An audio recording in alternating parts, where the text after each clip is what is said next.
announcement එකක් දෙන්න දිනවා මේ ඉස්සෙල්ලාම ක්ලාස් එක පටන් ගන්න ඉස්සෙල්ලා එක මේ මාසේ August 15 තමයි exam closing date right exam closing date එතකොට කරුණාකරලා exam එකට apply කරන්න August 15 වලට කලින් right මේ අගෝස්තු මාසේ 15 වෙනිදාට කලින් exam apply කරන්න ඕන right එක second one is ඔයගොල්ලන්ගේ exam schedule එක advance කරලා තියෙනවා November තිබ්බ exam එක ඔක්තෝබර් වල අරන් තිනවා මොකද A level exam එකත් එක්ක එකට වැටිච්ච නිසා A level November පැත්තට වැටෙන නිසා ඉන්ස්ටිටියුට් එක තීරණය කරලා තියෙනවා exam එක ගන්න ඔක්තෝබර් වලට ඔක්තෝබර් අග හරිය 23 වගේ පටන් ගන්න කතාවක් තමයි ඔෆිස් එකෙන් කිව්වේ ඒ නිසා first thing exam apply කරන්න August 15 වලට කලින් second thing exam එක මේ කලින් වල schedule එක advance කරපු නිසා අපේ classes 3ක් හෝ 4ක් ඔයාලට ඉන්ෆෝම් කරයි ඔෆිස් එකෙන් අපි ප්ලෑන් කරපු මෙහයින් දවස් කීපයක් මෙහයින් කරන්න බලාපොරොත්තු වෙනවා ඒක ඉන්ෆෝම් කරයි මොකද අපි නැත්තම් ටයිමින් අපි ප්ලෑන් කරපු ෂෙඩියුල් එකට කරගන්න බැරි වෙන නිසා ඒ ලොස් වෙන දවස් 3-4 මේ පැත්තෙන් කරන්න බලාපොරොත්තු වෙනවා ඒක ඔෆිස් එක ඔයගලන්ට ඉන්ෆෝම් කරાવી රයිට් හරිද ක්ලියර්ද මං කියපු එක පැහැදිලිද exam applications දාන්න ඕන August 15 වලට කලින් and exam schedule එක advance කරලා තියෙනවා ඔක්තෝබර් වලට නොවැම්බර් ඉඳලා ඔක්තෝබර් වලට clear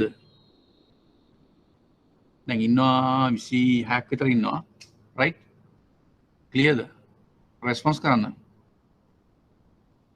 I am talking about the exams and exam schedule right clear right හරි අනිත් අද ඔයගොල්ලෝ දන්න යාළුවන්ටත් ඉන්ෆෝම් කරන්න 15th වලට කලින් apply කරන්න ඕන exam එක ඔක්තෝබර් වලට යන නිසා දවස් දෙකක් තුනක් weekdays වල evening වගේ classes වැටේ ඔයගලන්ට ඉන්ෆෝම් කරයි කවදාද තියෙන්නේ කියන එක අපි ඒක බලලා ඉන්ෆෝම් කරනවා right okay හරි fine හරි අපි class එක පටන් ගමු right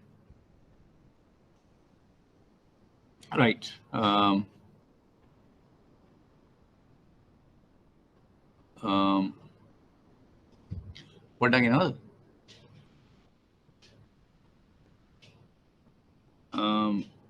අපි එතකොට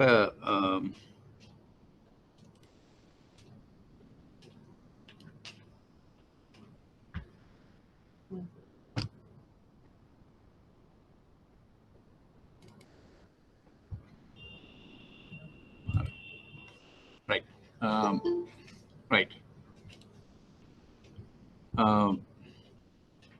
අපි ක්ලාස් එක පටන් ගමු ඔයගොල්ලන්ට මම අලුතෙන් එවලා තියෙනවා සම්පකාර ව්‍යාපාරය කියලා වර්ඩ් ඩොකියුමන්ට් එකක් එවලා තියෙනවා ඊළඟට අපි කලින් සතියේ අපිට සාකච්ඡා කරන්න ඉතුරු වුණා අපි පටන් ගත්තේ මේ සම්බන්ධ උකස් ගැනීම පෝනින් ඒ වගේම මේකේ නෝට් එක තියෙනවා PowerPoint එක තියෙනවා අපි එතනින් පටන් ගමු ඊට කලින් මම කැමති මෙන්න මේ නෝටිස් දෙකට ඔයගොල්ලන්ගේ අවධානය යොමු කරන්න right මේ නෝටිස් දෙකට ඔයගොල්ලන්ගේ අවධානය යොමු කරන්න එකක් තියෙනවා මේ නෝටිස් එක මේ තියෙන්නේ මේ නෝටිස් එක මේක notice to public කියලා central bank එක announce කරන පත්තරවල දාපු එකක්.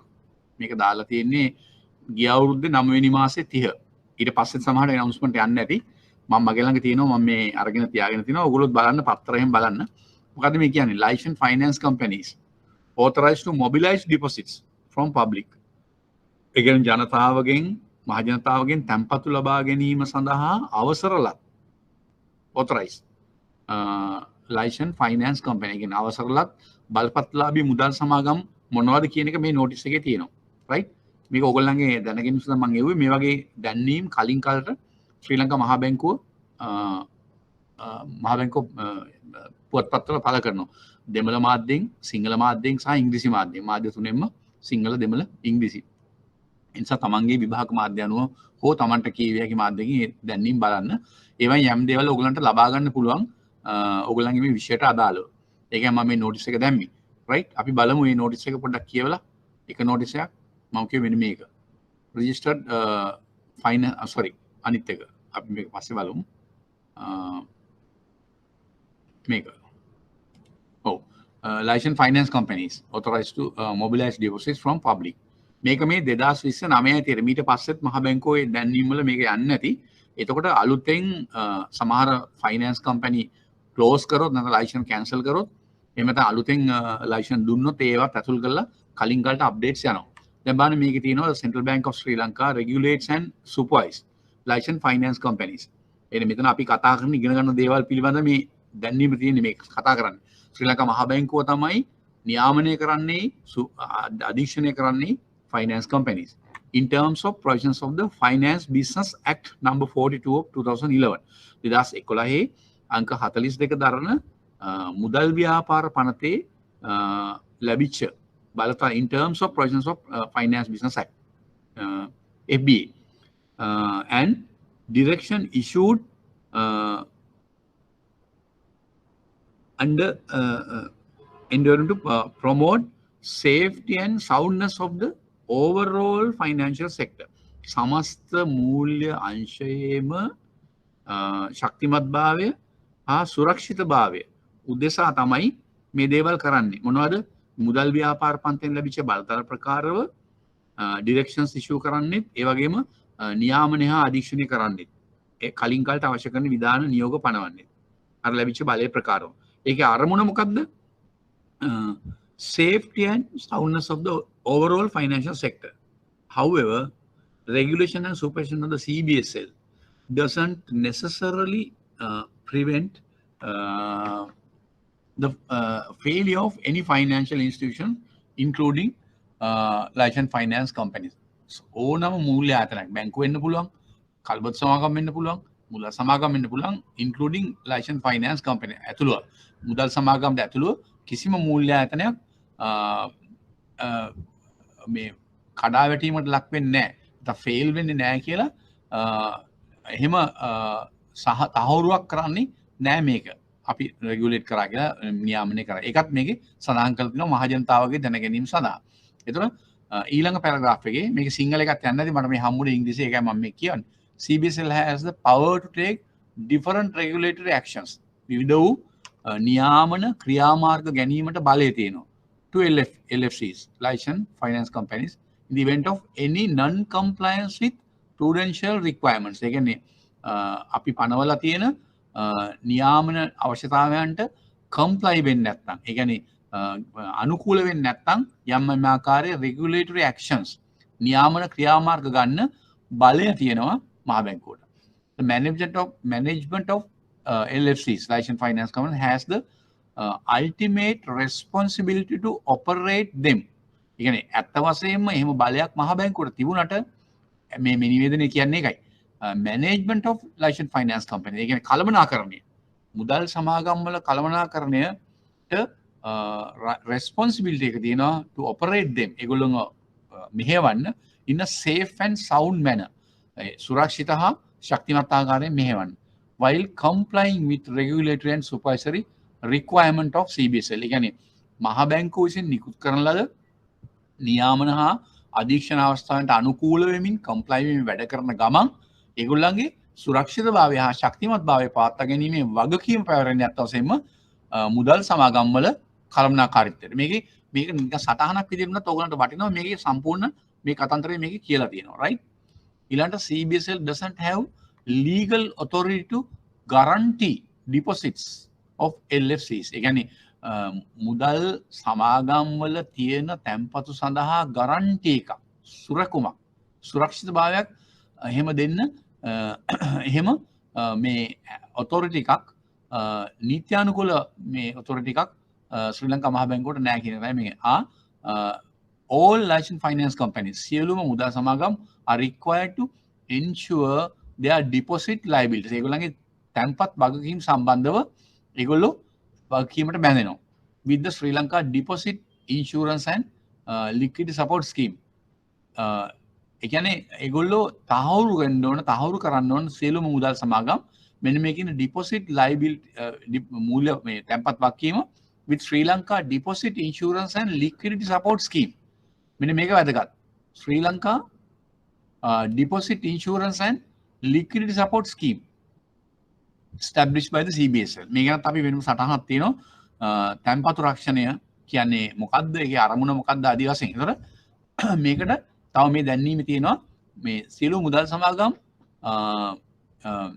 ඒගොල්ලෝ ඇතුල් වෙන්න ඕන මේ යෝජනා ක්‍රමයට. Currently the maximum compensation of rupees 600,000 කියලා මේක හැබැයි මේක පරණ එක දැන් ලක්ෂ 12ක් දක්වා දෙනවා. ඒක මතක තියාගන්න right? මම කියන එක මතක තියාගන්න. දැන් මේක මේ නෝට් එකේ තියෙන ලක්ෂ 6යි කියලා. නමුත් දැන් පටල ගන්න එපා. දැන් ලක්ෂ 12 දක්වා මේ ගිය අවුරුද්දේ මේ නෝටිස් එකනේ මම කියවන්නේ. අලුත් නෝටිස් එකේ බැලුවොත් සමහරට දැනගන්න පුළුවන්. දැන් ලක්ෂ 12ක් දක්වා යම් ආකාරයක මුදල් සමාගමක් නැත්නම් මූල්‍ය ආයතනයක් ගඩා කඩා වැටීමකට බංකොලොත් භාවයට ලක් වුණොත් ඒ වක්කීම් ඉෂ්ට ගන්න බැරි වුණොත් මේ යටතේ ලබා ගන්න පුළුවන් මේ ඩිපොසිට් ඉන්ෂුරන්ස් ස්කීම් එක right ඒක තමයි කියන්නේ මේ අප්ඩේට්ස් වෙන්න ඕන හරියට හැමදේම ඒක මතක තියාගන්න ඕන right ඊට පස්සේ currently හරි paid per deposit ඒ කියන්නේ එක තැන්පත් කරුණු ලක්ෂ 6ක් දැන් 12ක් ගන්නවා per institution will be paid by Sri Lanka Deposit Insurance and Liquidity Support Scheme. එතකොට SLDILSS කියලා මේ ඒ ස්කීම් එකේ නම කෙටියෙන් හඳුන්වන අකුරු ටික. මේකත් ඔයගොල්ලෝ ඔළුවේ තියාගන්න.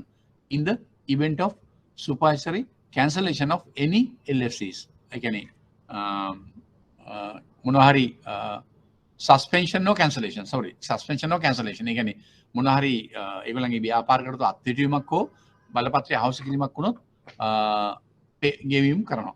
General public are hereby informed that no other instrument other than deposits will be covered under මේ scheme එක. SLDI LSS. ඒක තේරුම් ගන්න. right? ඊළඟට to assist public in making informed decisions. right? LFCs are required to disclose key financial information ප්‍රධාන මූල්‍ය තොරතුරු indicators ඒ කියන්නේ දත්තයන් indicators in the press every 6 months මේක regulatory requirement එකක් සෑම මාස 6කටම වරක් every 6 months ඒගොල්ලන්ගේ disclose key financial information ප්‍රධාන මූල්‍ය තොරතුරු වගේම indicators ඒ කියන්නේ ඒගොල්ලන්ගේ දත්තයන් ඒ කියන්නේ ratios වෙන්න පුළුවන් ඒගොල්ලෝ අවදායිත්වය වෙන්න පුළුවන් ඒගොල්ලෝ ද්‍රවශීලතාවය වෙන්න පුළුවන් ඒගොල්ලන්ගේ NPL වෙන්න පුළුවන් ඒගොල්ලන්ගේ ණය ගෙවීමේ හැකියාව වෙන්න පුළුවන් ඒගොල්ලන්ගේ ප්‍රාග්ධන ප්‍රමාණාත්මක අනුපාත ඒ ආදී වශයෙන් key indicators in the press every 6 months in terms of the regulations issued under FBA ඒ කියන්නේ මුදල් ව්‍යාපාර පත්යෙන් finance business act එක ඇතුළේ නිකුත් කරන ලද regulations විධානයන්ට අනුකූලව මාස 6කට වරක් ප්‍රධාන මූල්‍ය තොරතුරු ඇතුළත් ඒ වගේ ඉන්ඩිකේටර්ස් ඇතුළත් ඒවා ප්‍රෙස් වල පළ කරන්න ඕන පුවත්පත් වල පළ කරන්න සිංහල දෙමළ ඉංග්‍රීසි මාධ්‍යයෙන් further තවදුරටත් attention of the public is drawn to the positive relationship between the risk and return of any investment including deposits deposits ඇතුළුව තැන්පත් ඇතුළුව any investment මොනවා හරි තවත් ඒගොල්ලන්ගේ ආයෝජන තියෙනවා නම් ඒ වගේ රිටර්න් එකයි රිස්ක් එකයි ඒ කියන්නේ අවදානමයි ලැබෙන ප්‍රතිලාභයි අතර පොසිටිව් රිලේෂන්ෂිප් ඒ දෙක අතර හොඳ ධනාත්මක සම්බන්ධතාවයක් තියාගන්න අවදානෙන් ඉන්න කියන එක ජනතාවට සාමාන්‍ය ජනතාව අවවාද කරනවා මහ බැංකුව මේවයි තැන්පත් කරද්දී ආයෝජනය කරද්දී right ඊළඟ considering the above ඒ කියන්නේ ඉහත කාරණා සම්බන්ධ සලකා බලමින් public is advised to exercise due care when making deposit ඒ කියන්නේ තැන්පත් ලබා දීමේදී තැන්පත් මුදල් තැන්පත් කිරීමේදී දැඩි අවධානයකින් කටයුතු කරන්න in LFCs licensed finance company to ensure the safety of their funds ඔවුන්ගේ මුදල් ආරක්ෂාව සඳහා and also to refrain from depositing funds in unauthorized institutions persons unauthorized අනවසර මුදල් ව්‍යාපාරවල පුද්ගලයන් ළඟ මුදල් තැන්පත් කිරීම වළක්වාලමින් ඒ වගේම ඒ ගැන අවබෝධයෙන් කටයුතු කරන්න ඒ වගේම මේ වගේ අවස්ථාවල ඒ ඩිපොසිට්ස් වල ඒ සේෆ්ටි එක ඒ වගේම ආරක්ෂාව සුරක්ෂිතභාවය තහවුරු කරන්න එකට අවවාද කරනවා සාමාන්‍ය මාධ්‍යන්තාවට මහ බැංකුව විසින්. ඉතින් මේකේ වැදගත් කාරණා කීපයක් ඇතුළත් වෙනවා. right වැදගත් කාරණා කීපයක් ඇතුළත්. මේවා අපි පාඩම් වලත් ඇතුළ වෙලා කතා කරන දේවල්. ඔයගොල්ලන්ට තේරෙනවා දැන් මේකේ ප්‍රැක්ටිකලි කොහොමද මෙවැනි ඉවෙන්ට්ස් වලදී කොහොමද වැඩ කරන්න කියලා මහ බැංකුව දැනුම් දීලා තියෙනවා. සාමාන්‍ය මහ ජනතාවට කරනු ලබන දැනුම් දීමක් මේ. ඒ කියන්නේ ඒගොල්ලෝ අවබෝධයෙන් දැනුමත්භාවයෙන් සහ විශ්වාසවන්තභාවයෙන් වැඩ කරන්න ඕන රෙගියුලේටර් හැටියට මේ විධානයන් මේ නියෝග මේ රෙගුලාසි පනවලා තියෙනවා ලැබිච්ච නීතිමය බලතල ප්‍රකාරව සහ ඒ සඳහා අවශ්‍ය කරන තැන්පත්කරුවන්ට නම් තැන්පත්කරුවන්ගේ ආරක්ෂාව සඳහා ඔය ඩිපොසිට් ඉන්ෂුරන්ස් ස්කීම් එක මම ඒක සම්පූර්ණ නම කියෙව්වා තැන්පත් රක්ෂණය සහ ද්‍රෝෂිලතා සහයෝගිතා මේ යෝජනා ක්‍රමේ ඒ වගේ ඒවා ගැන හරි අවබෝධයෙන් ඔයගොල්ලෝ ඉන්න ඕනේ. ඒවා පාඩලුත් අපි කරනවා. රයිට්? මේක හැමෝටම ක්ලියර්ද? හැමෝටම ක්ලියර්ද? ක්ලියර්. දැන් මේ කතා කරපු ටික මේ දැන්නීම කියපු ටික රයිට්? ක්ලියර්ද? මම කතා කරපුවා ක්ලියර් නේද? ක්ලියර් ටු ඕල්. මේ ඔයගොල්ලෝ මෙවැනි දැන්නීම් දැක්කොත් පත්තරවල පුවත්පත්වල සිංහලෙන් වෙන්න පුළුවන් ඉංග්‍රීසි වලින් වෙන්න පුළුවන් ටැමිල් මීඩියම් කරනම ටැමිල් වලින් වෙන්න පුළුවන් ඒවා කියවලා බලන්න ඕන. සහ මේවා එකතු කරලා ඔයගොල්ලෝ තියා ගන්නවා. ෆයිල් එකක් හදලා ෆයිල් එක තියා ගන්නවා මේවා. මේවා වැදගත් වෙනවා ඔයගොල්ලන්ට. මේ කලින් කල මහ බැංකුව කරන ලබන දැන්වීම. ඒ වගේම මූල්‍ය ආයතන විශේෂයෙන් බැංකු මුදල් සමාගම් කල්බත් සමාගම් පුවත්පත්වල සංග්‍රහවල වගේ කරන ලබන දැන්වීම. වෙන්න දැන්වීම. ව්‍යාපාර කටයුතු වෙන්න පුළුවන්, තැන්පත් වෙන්න පුළුවන්, පෝනින් ගැන වෙන්න පුළුවන්. ඒගොල්ලෝ කලින් කාලට දැන්වීම පළ කරනවා. ඒවත් එකතු කරලා ඔයගොල්ලෝ තියාගන්න ෆයිල් එක රයිට්. ඒවා යම් යම් තොරතුරු වැදගත් තොරතුරු විශේෂයට අදාළ වැදගත් තොරතුරු සාකච්ඡා කරලා තියෙනවා. රයිට්? ක්ලියර්ද?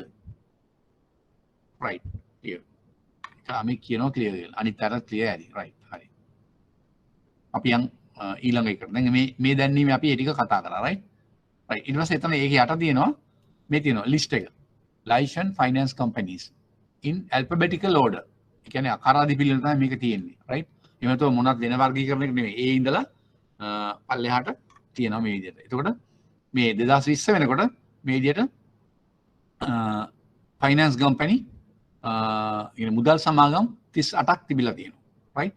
ඔයගොල්ලන්ට පුළුවන් අද වෙනකොට මේ ප්‍රමාණය අඩු වෙලාද වැඩි වෙලාද කියලා බලා ගන්න පුළුවන් මහ බැංකුවේ සෙන්ට්‍රල් බැංක් රිපෝට් එකේ chapter 8 වලට ගියාම බලන්න පුළුවන් මම අර data වගේක් දුන්නා. ඒකේ සමහරට තියෙන්න පුළුවන්. අපි තියෙනවා බලලා කතා කරනවා. රයිට්? රයිට්. මේකේ තව මේ notes වගේක් දාලා තියෙනවා. මේ දාලා ඒව ගැන තියෙන ඔයගොල්ලෝ කියව ගන්න පල්ලෙහාට. රයිට්? මේ ඔක්කොම කියවන්න වෙලා ගන්න ඕනේ නෑ. රයිට්? හරි. අපි යමු ඊළඟ දැන්වීමට. ඊළඟට තව දැන්වීමක් තියෙනවා. ඒක දාලා තියෙන්නේ මේ තියෙන්නේ finance leasing establishment. ඒ කියන්නේ කල්බදු සමාගම් වෙන. ඒකත් එදාම දාපු එකක්. right? The following financial institutions are registered under Central Bank of Sri Lanka to carry on finance leasing business. ඒ කියන්නේ කල්බදු ව්‍යාපාර කිරීම සඳහා register ලියාපදිංචි කරලා තියෙනවා. As per the Finance Leasing Act number 56 of 2000. 2000 අංක 56 දරන කල්බදු පනත යටතේ ලියාපදිංචි කරන ලද ආයතන. As per the provisions of FLA, carrying out finance leasing business without obtaining registration is an offence. ඒක වරදක්. offence. වරදක් වෙනවා මේ පනත යටතේ නිසි අවසරයක් ලබා නොගෙන කල්බදු ව්‍යාපාර පවත්වා ගැනීම මේ පන්ති අනුව වරදක්. right? ඒකයි කියලා තියෙන්නේ. සටහන. ඊට පස්සේ ලයිස්ට් පල්ලෙහාට තියෙනවා කොටස් තුනකට තියෙනවා. වර්ගීකරණ 3 categories. Sorry, 4 categories. A, B, C, D. බලමු. එතකොට මේ leasing business කරන මම මේ ගැන කලින් කිව්වා වගේ මතකයක් තියෙනවා. දැන් ඒක මම මේ කලින් කියලා තියෙනවා මේ වර්ගීකරණය. වර්ගීකරණය කියන්නේ leasing business කරන ආයතන වර්ගීකරණ හතරක් තියෙනවා. එකක් තමයි A. licensed commercial banks. ඒ කියන්නේ වාණිජ බැංකු. ඒගොල්ලන්ටත් leasing කරන්න පුළුවන්. ඒතර ඒගොල්ලන්ගේ license එක මොකක්ද කියලා මෙතන 12ක් දක්වලා තියෙනවා. right? ඊළඟ licensed specialist bank. B category ඉන්නෝ විශේෂිත බැංකු ලීසින් ව්‍යාපාර කරන. හරිද? එතන හතරක් තියෙනවා. HDFC ප්‍රාදේශීය සංවර්ධන bank, Sri Lanka savings bank, Sanasa development bank. right? මේවා වෙනස්කම් තියෙන අලුත් රිපෝට් එකේ බලන්න ඕනේ. right? C category specialist leasing companies. ඒ කියන්නේ ඇත්තටම leasing වලින් පමණක් වෙන් වූ ආයතන. asset line leasing, cooperative leasing and SMB leasing. ඒ තුන. ඊට පස්සේ තියෙනවා යටින් අපේ අනිත් ඉහළින් කතා කරන මාතෘකාව licensed finance company. Finance companies උත් D category තියෙනවා. අර කියපු 39ම ඒගොල්ලෝ leasing business උත් කරනවා. ඒතර ඔයගොල්ලෝ මතක තියාගන්න ඕනේ මේ දැන්වීමෙත් එදාම පළ කරලා තියෙන දැන්වීම මම අර කියපු උගන්වපු වර්ගීකරණයත් මේකේ දාලා තියෙනවා. මතකනේ මම කියනවා. right. ඒ දෙකම clearද? clear to all. ඒ කියන්නේ මම මේ notice දෙක හරහා ඔයගොල්ලන්ට උගන්වන්න උත්සාහ කළේ දැනුවත් කරන්න උත්සාහ කළේ අපි ඉගෙනගත්ත දේවල්ම තමයි ඕක ඇතුලේ තියෙන. නමුත් ඒවා මහ බැංකුව විසින් සාමාන්‍ය ජනතාවගේ දැනගැනීම සඳහා පළ කරපු දැන්වීම් දෙකක්. එවැනි දැන්වීම් කලින් කලට බාණ්ඩාගාර මිල්පත් බාණ්ඩාගාර බැඳුම් කර සම්බන්ධ වෙන්න පුළුවන්. සම්බන්ධව මේ වගේ ලියාපදිංචි මුදල් සමාගම් සහ කල්බස් සමාගම් සම්බන්ධ වෙන්න පුළුවන්. බැංකු ලියාපදිංචි බැංකු ගැන වෙන්න පුළුවන්. නොඑක් දැන්වීම් පළ කරනවා. ඒවා ඔයගොල්ලෝ අනිවාර්යෙන් කියවන්න ඕන. ඒ වගේම දැනුවත් වෙන්න ඕන. ඒව ගැන අවධානයෙන් ඉන්න අවශ්‍යයි. රයිට්? ඕකේ. රයිට්. දැන් අපි යමු ඉතුරු කොටස් වලට පාඩම් වලට. ඒ දෙක හරි. ඊට පස්සේ මේක අපිට කතා කරන්න තියෙනවා. අපි ගිය සතියේ එලා තියෙන මේ ස්වර්ණාභරණ උකස් ගැනීම. මේ පෝනින් එකේ අපි කතා කරන්න ඕන මේ PowerPoint එක. මේකේ අපි කොච්චර දුරට කතා කරාද මට මතක නැහැ. මේක පටන් ගත්තද නැත්නම් මැද දුරට කතා කරාද? we discuss to some extent කොහොමද කරේ මේක? මැද දුරට කතා කළාද? ස්ලයිඩ්ස් කීපයක් කතා කරාද? මුලින් ඉඳන්ම කතා කරාද?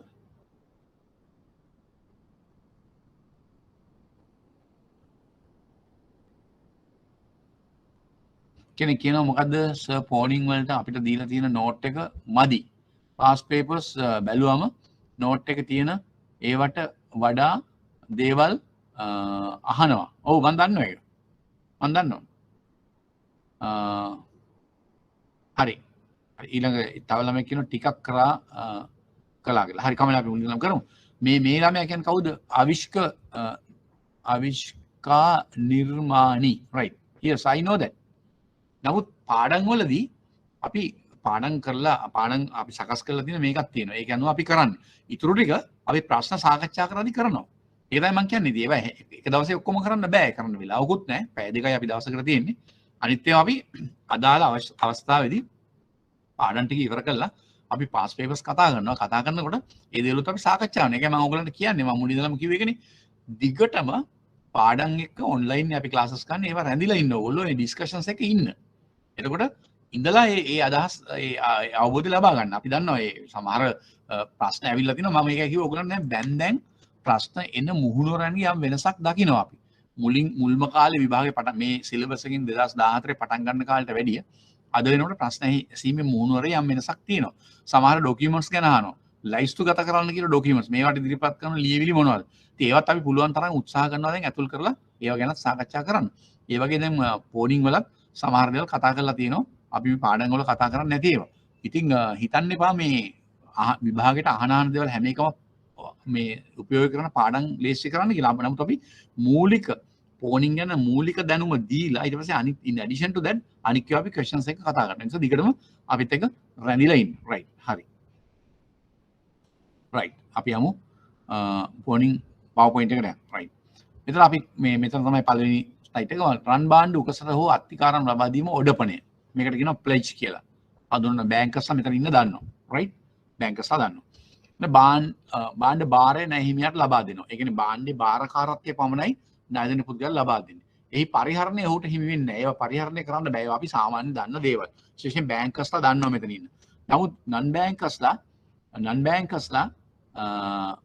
ඒ වගේම මේ ස්කූල් ලීවර්ස්ලා මේවා දැනගන්න ඕන. right.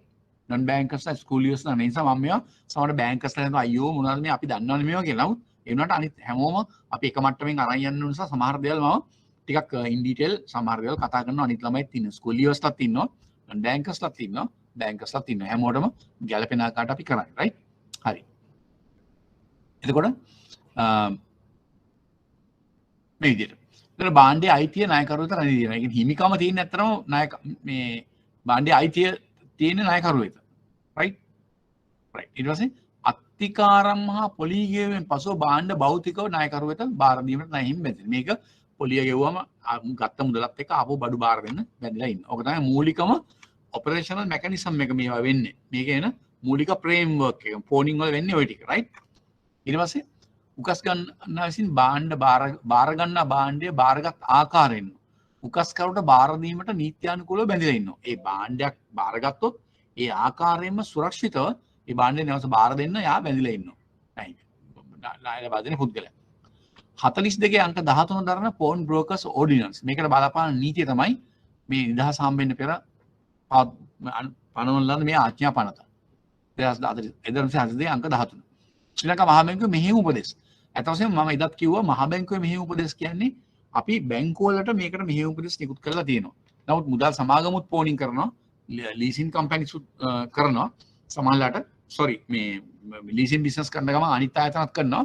නමුත් ඒවට වෙනම ගයිඩ්ලයින් එකක් දාලා නමුත් බැංකුව වලට නිකුත් කරලා තියෙන එකම අත් වශයෙන්ම මැනුවල් එකක් ඇට පාවිච්චි කරන්න පුළුවන් මුදල් සමාගම් වලටත් අනිකුත් මූල්‍ය ආයතන වලටත්.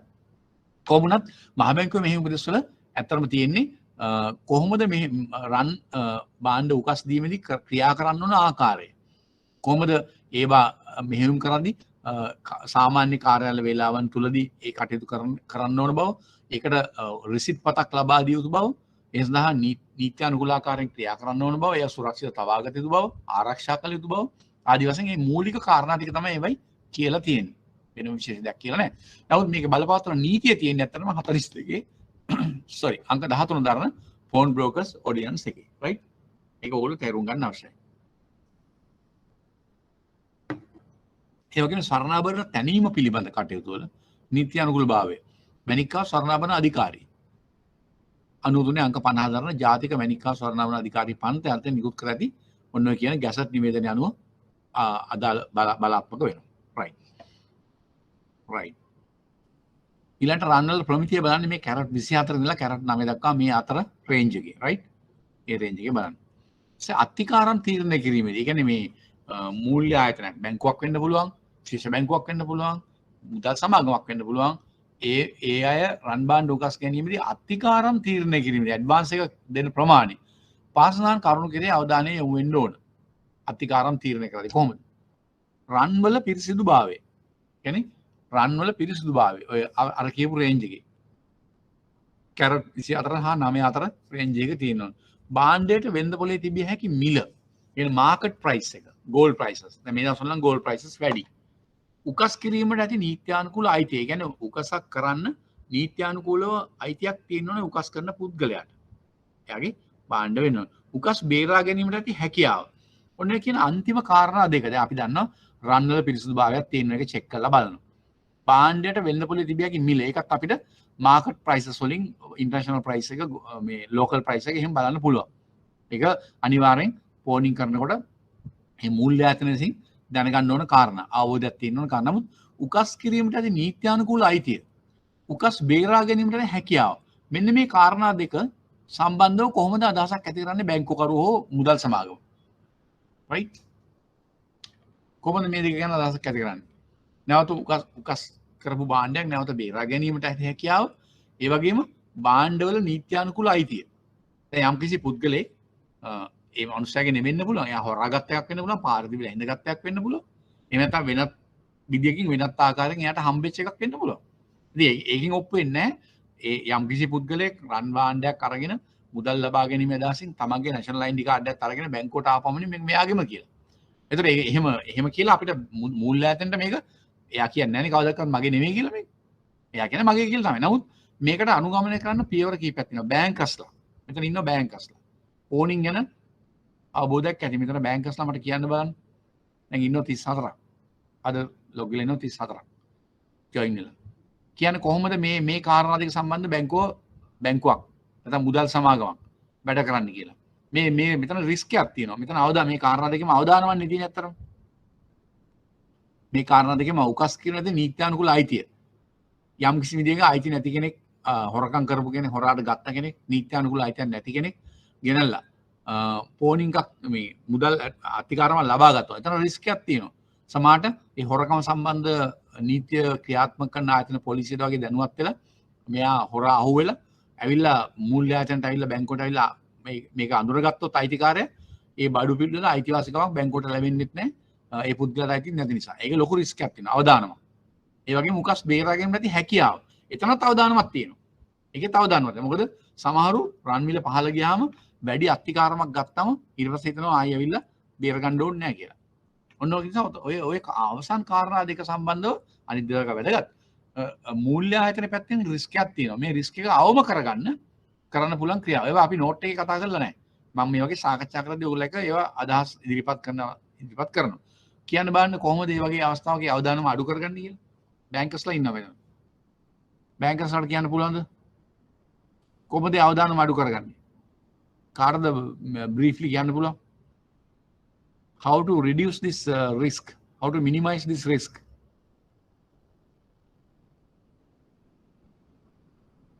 in order to repay the advance and also the ownership of the articles. මේ වගේ හිමිකාරත්වය සම්බන්ධ තියෙන අවදානමයි නැවත බඩු බේරා ගැනීමට තියෙන හැකියාව සම්බන්ධව අවදානමක් තියෙනවා. මේ අවදානම අඩු කරගන්න මූල්‍ය ආයතනයක්, බැංකුවක්, මුදල් සමාගමක්, ඒ වගේම පෝනිං කරන තැනක් කොහොමද කටයුතු කරන්න ඕන? කාටද කියන්න පුළුවන්? කාටද කියන්න පුළුවන්? දැන් බැංකස්ලා ඉන්නවා මෙතන. ඔයගොල්ලෝ දන්නවා දැන් කෙනෙක් නැෂනල් ජාතික හැඳුනුම්පතත් එක්ක ආටිකල් එකක් අරන් ආවෙන් පස්සේ එයාගේ ජාතික හැඳුනුම්පත බලනවා. ඉස්සෙල්ලාම කරන්න ඕන as a bankers, as a financial institution මොනවද ඉස්සෙල්ලාම කරන්න ඕන දේ? What is the first step to do? මොකද්ද කරන්න ඕන? එහෙම ආවෙන් පස්සේ පෝනිං සෙක්ෂන් එකේ ඉන්න එතන වැඩ කරන අය දැන් එතන නිලධාරීන් මොනවද ඉස්සෙල්ලාම කරන්න ඕන? කවුන්ටර් එකට හරි එතන ඒ පෝනිං කරන තැනට ආවෙන් පස්සේ ඉස්සෙල්ලාම කරන්න ඕන මොකද්ද? ඩෙන්ටිටි කාඩ් එකේ තියෙනවා එයාගේ අංකය right? අංකය ගහලා බලන්න ඕන මේ අපේ ගනුදෙනු කරුවෙක්ද නැද්ද? right? is he a customer or not? අපේ ගනුදෙනු කරුවෙක්ද නැද්ද? right? ගනුදෙනු කරුවෙක් නම් කෙලින්ම එයාගේ බිස්නස් හිස්ටරි එක එයාගේ accounts වල details ඔක්කොම අපි ළඟ තියෙනවා සිස්ටම් එකේ. ඔව් අපේ මෙයා කරන්ට් account holder කෙනෙක් savings accounts තියෙනවා, FDs තියෙනවා, මෙහෙමයි මෙයාගේ මේ income source එක මේක මෙයා මෙහෙම මේ ඔක්කොම හොයාගන්න පුළුවන්. කිසි ගැටලුවක් නැහැ.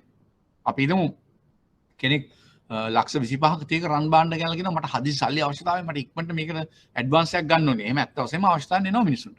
ඒතර ෆස්ට් තින් කරන්න ඕන නැෂනල් ID එකේ නම්බර් එක තියෙනවා. ටක් ගාලා බලනවා මේ අපේ කස්ටමර් කෙනෙක්ද. සමහරට කස්ටමර් නේ නැත් වෙන්න පුළුවන්. එයා ඇත්ත කතාව කියන වෙන්න පුළුවන්. නමුත් පළමුවෙන් බලන්න කස්ටමර් කෙනෙක්ද කියලා. know your customer. ඒක තියෙනවා. ඊළඟට ඒකෙන් තමයි පළවෙනිම පියවර. එතකොට අපිට හිතා ගන්න පුළුවන් මෙයා අපේ ගනුදෙනු කරුවෙක්ද නැද්ද? ගනුදෙනු කරුවේ නුනත් මෙයාගේ තොරතුරු ලබා ගන්න පුළුවන් යම් ආකාරයක පොඩි කෙටි වෙලාවක් ඉඳලා කතා කරලා ගන්න පුළුවන්. සමහර බොරු වෙන්න පුළුවන්. අපි දන්නේ නැහැ. එතකොට රන් බාන්න නැවත බේරා ගැනීමටයි හැකියාව. එයා ගනුදෙනු කරුවෙක් නම් එයාගේ accounts තියෙනවා නම් එයාගේ business transaction නිදි accounts වල පේනවා. එතකොට අනිවාර්යෙන් හිතා ගන්න පුළුවන් මෙයාට මේක බේර ගන්න හැකියාවක් තියෙනවා. අන්න ඒවා කල්පනා කරලා බලලා බාණ්ඩවල රන් මිල ඒ වගේම ප්‍රමිතිය ඒ ආදී කාරණා සීලොම දේවල් සලකලා බලලා තමයි මේ පෝනිං බිස්නස් එක කරන්න. පෝනිංස් දෙන්න ඕන. නමුත් අද එහෙම කරන්නේ නැහැ. දැන් තරගෙට බෝඩ් ගන්නවා. අපි තමයි ඉහළම මිල දෙන්නේ. රන් පවුමකට අත්තිකාරම් ඉහළම වැඩිම වටනකම අපි දෙන්නේ. අරකද මේකද කියලා බෝඩ් ගහලා තරගෙට බිස්නස් කරනවා. මොකද හැබැයි එක පැත්තක එහෙම අවදානමක් තිබුණත් අනික් පැත්තෙන් පෝනිං වල රිස්ක් එක අඩුවක් තියෙනවා. මොකද ආටිකල් එක තමන් ළඟ තියෙනවා. පිරිසිදු රත්තරන් නම් ඒ ආටිකල් එක තමන් සතුව තිබීමෙන් යම් ආකාරයක එයා බේර නොගත්තොත් ඒ අත්තිකාර මහා පොලිය ගෙවලා එතකොට නීත්‍යානුකූලව ඒ සඳහා ගන්න පුළුවන් ක්‍රියාමාර්ග තියෙනවා. බෙන්දේසියකට යන්න පුළුවන්. ඒ ආදි වශයෙන් ක්‍රියාමාර්ග ගන්න පුළුවන්. එයාට දැනුම් දීමක් කරලා ඒ පිළිවෙලක් තියෙනවා කරන්න ඕන. එහෙම කරන්න පුළුවන්. එතකොට අන්න ඒ නිසා ඒ වගේ ක්‍රම තියෙනවා. ඉතින් පළවෙනිම කරන්න ඕන මෙයා ගනුදෙනු කරවද නැද්ද කියලා බලන්න. ඒ වගේම තව සිද්ධියක් තියෙනවා. මේ මෙතනම කතා කරන එකක් තමයි මේ අදාළවම තමයි. මේ රිස්ක් එක අඩු කරන්න. මොකද දැන් අපේ ඉන්නු කලබලේ හදිසියේ කෙනෙක් එන්න පුළුවන්. ඔයගොල්ලන්ට මේ ප්‍රැක්ටිකල් වෙන දේවල් කියන්නේ රයිට්? ප්‍රැක්ටිකල් වෙන දේවල් බැංකර්ස්ලා මේවා දන්නවා මේ පෝනිං වල වැඩ කරන අය ඉන්නවනම් රයිට්? කෙනෙක් ඇවිල්ලා ආටිකල් එකක් එක්ක ඇවිල්ලා ඩෙන්ටිටි කාඩ් එකක් තරන් එනවා. හදිසිය ඇවිල්ලා කියන්න පුළුවන් මේ මට මේ සල්ලි ටිකක් ඕනලා තියෙනවා. මේකට කොච්චර ගන්න පුළුවන්ද කියලා. අහන අය ඉන්නවා. එහෙමයි මිනිස්සු Tamanට අවශ්‍ය ගානේ කීයක් ගන්න පුළුවන්ද? ඕනම කෙනෙක් අහන්නේ එහෙමයි. ලක්ෂයක වටන බාණ්ඩ එකට දැන් අපි 60000ක් දෙනවා නම් 70000ක් දෙනවා නම් තවත් ඊට ටිකක් වැඩියෙන් හරි ගන්න තමයි මිනිස්සු බලන්නේ. සල්ලි කියන එක කොච්චර මේ හරි වැඩියෙන් තමයි ගන්න බලන්නේ. නමුත් ජෙනියුන් රික්වෙස්ට් එකක් කරන්නේ නැහැ. මට ඕන 30000යි මට මේ වැඩේට හදිසියක් මට මේක තිබුණාම ඇති. එතකොට ඒක නිකන් එතන තියෙන පොඩි මේ සාධාරණ පැත්තකුත් තියෙනවා. නමුත් සමහර පුද්ගලයන් උත්සාහ කරන්න පුළුවන් උපරිම අරගෙන තවත් පොඩ්ඩක් හරි වැඩියෙන් ගන්න. අන්න එවැනි අවස්ථාවක ඔහු ගනුදෙනු කරවෙකුත් නෙවෙයි නා බැංකුවේ. තමන්ගේ මූල්‍ය ආයතනයේ, තමන්ගේ මුදල් සමාගමේ අන්න පොඩි අවදානමක්. ඒ වගේ අවස්ථාවක ඒක මග අරින්න. ඒ අවදානම අවම කරගන්න කොහොමද කරන්නේ? ඒව කරන්නේ නැහැ කවුරුත්. බිස්නස් එක කරලා දානවා, ආටිකල් එක අපි ළඟට එනවා, සල්ලි ටික දෙනවා. බේරගත්තොත් පොලිය දීලා. එහෙමයි නැත්නම් අපි බඩු වෙන්දේසි කරනවා. ඔහොමනේ හිතන් ඉන්නේ. එතකොට නමුත් ඒ වගේ අවස්ථාවක බිස්නස් එක නොකර අවදානමක් ගන්න නැතුව හදිසි හොරගම් කර බඩු වෙන්න පුළුවන්. එයාට හිමි නැති බාණ්ඩයක් වෙන්න පුළුවන්. එවැනි අවස්ථාවක කරන්න ඕන ඇඩ්වාන්ස් එක පුළුවන් තරම් අඩු කරලා දෙන්න උත්සාහ කරන්න ඕන. අපිට 90000ක් දෙන්න ඕන අපි කියන්නේ 75000යි දෙන්න පුළුවන්.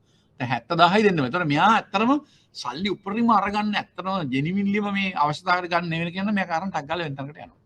කමන්නේ ගියාට ඒ බිස්නස් එක නැති වුණාට කමන්නේ මොකද හොරකම් කරපු බාණ්ඩයක් නම් පොලිසියට ආවුනොත් සමහරට ඇවිල්ලා පොලිසිය චෙක් පරීක්ෂා කළොත් ඒ භාණ්ඩේ නැති වෙන්න පුළුවන්, දීප මුදලක් නැති වෙන්න පුළුවන්, පොලි ආදායමක් නැති වෙන්න පුළුවන්, ප්‍රශ්න ගොඩකට මුහුණ දෙන්න පුළුවන්. තේරුණාද දැන්? තේරුණාද? ඒ ප්‍රැක්ටිකල් කාරණා රයිට්. ඒව ගැන අවබෝධයෙන් අපි මේ සාකච්ඡාව කරන්න ඕන රයිට්. හරිද? රයිට්. ඒ කාරණා මම ටිකක් වැඩි කර විස්තර කරලා කිව්වේ මේ කාරණා ඇතුලේ අපි සාකච්ඡා කළ යුතු අවදානම් ඒවා අවම කරගන්න ක්‍රියාමාර්ග ඒවත් අපිට කතා කරන්න පුළුවන්. මේකේ තියෙන ওই කාරණා රයිට්. හරි. ඊට කැරට් අගය ওই විදිහට ඔය ඉදිරින් ඔය සිම්බල්ස් වලින් කැරට් K+ C+ ඔය ආදී වශයෙන් දක්වනවා.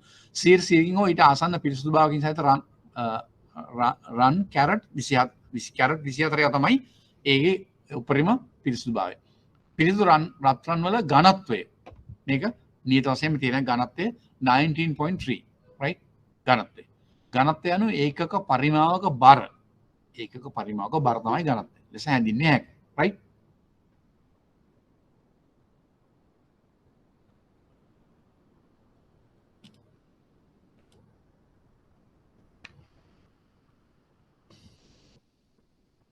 right.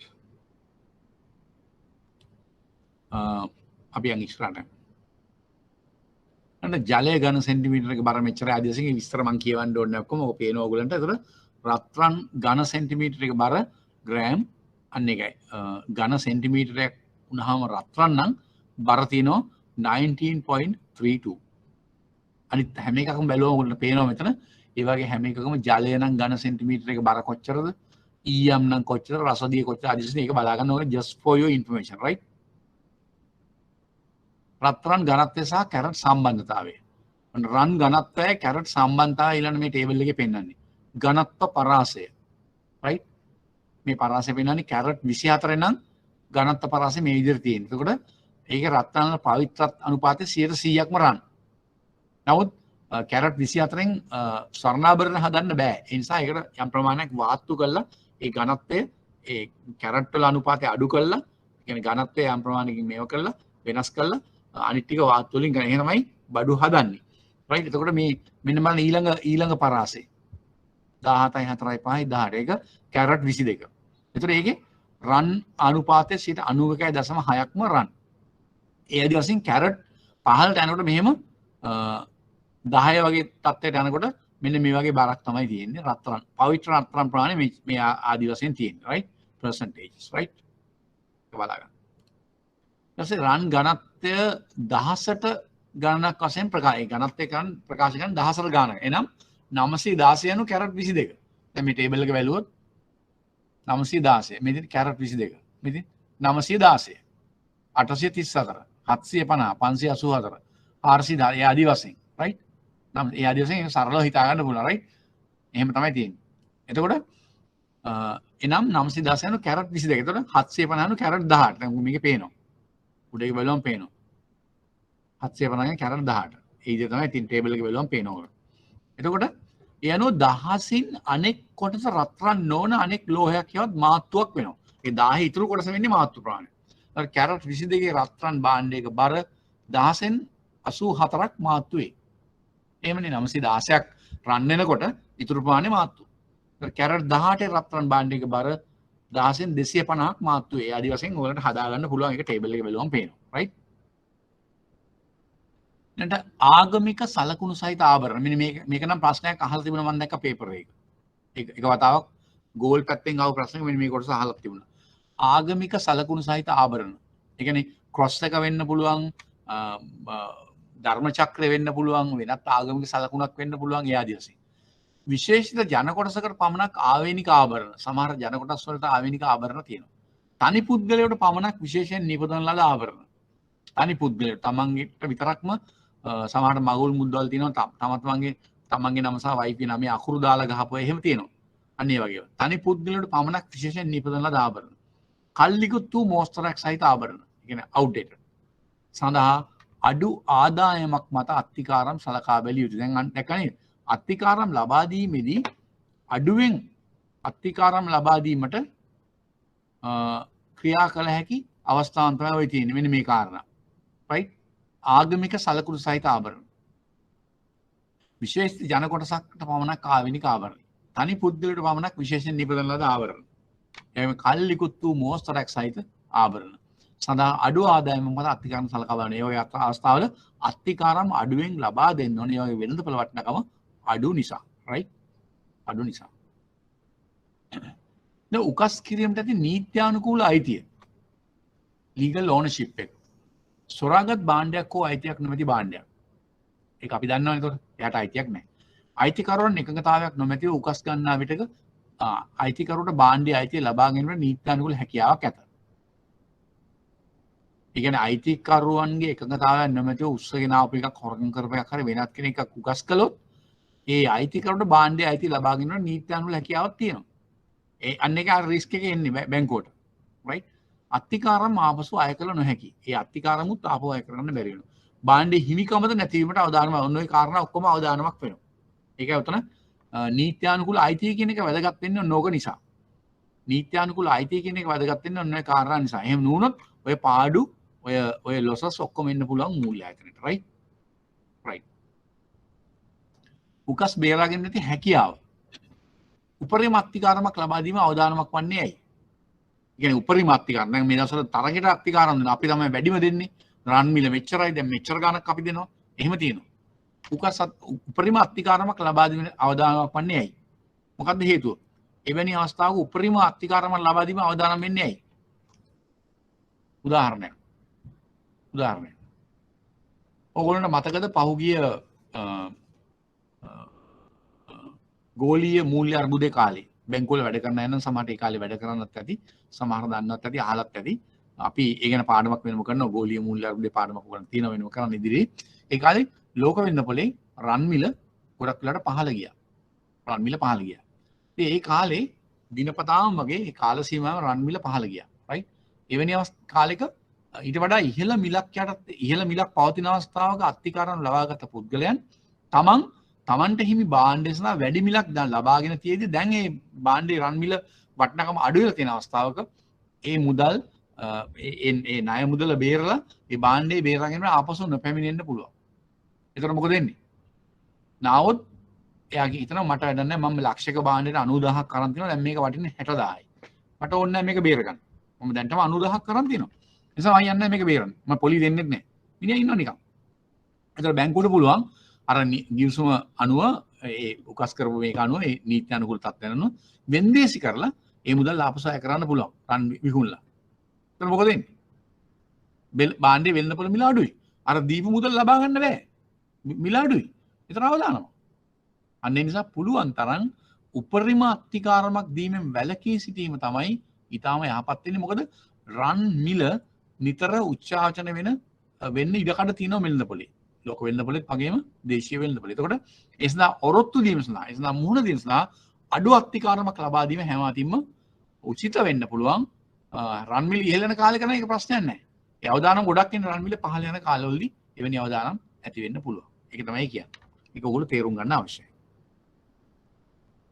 මේක තව එකක් තියෙනවා වැට් අය කිරීම. මොකද මේ වැට් අය කරනවා කියන්නේ ලංකාවේ නම් රන් අපි හිතමු උපරිම අත්තිකාරමක් අරගෙන දීලා ඊට පස්සේ රන් මිල අඩු වුණොත් මූල්‍ය ආයතනය මේක වෙන්දේසි කරන්න නැතුව මේගොල්ලෝ හිතනවා රන් උණු කරලා ඒවා හිමිකම තියෙනවා රන් උණු කරලා නිත්‍යානුකූල ක්‍රියා කරලා රන් උණු කරලා වෙන භාණ්ඩ හදන්න. ඒතර උණු කරලා ඒවා කරනකොට ඒ කියන්නේ වැලියු ඇඩඩ්.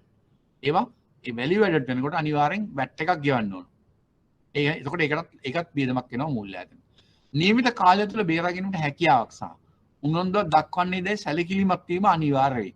නියමිත කාලය තුළ බේරා ගැනීමට හැකියාව සහ උනන්දුව. කියන්නේ හැකියාව තියෙනවද කියලා දැනගන්නත් ඕන. උනන්දුවක් තියෙනද කියලා දැනගන්න. උනන්දුව කියන්නේ කොහොමද දැනගන්නේ? උනන්දුව දැනගන්න කොහොමද හැකියාවක් තියෙනද කියලා බලන්න පුළුවන්.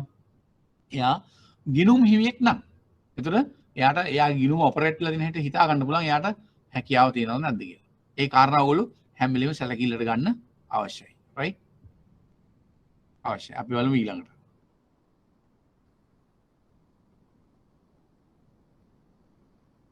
හරි. ওই ටික තමයි ඇති හැකියාව.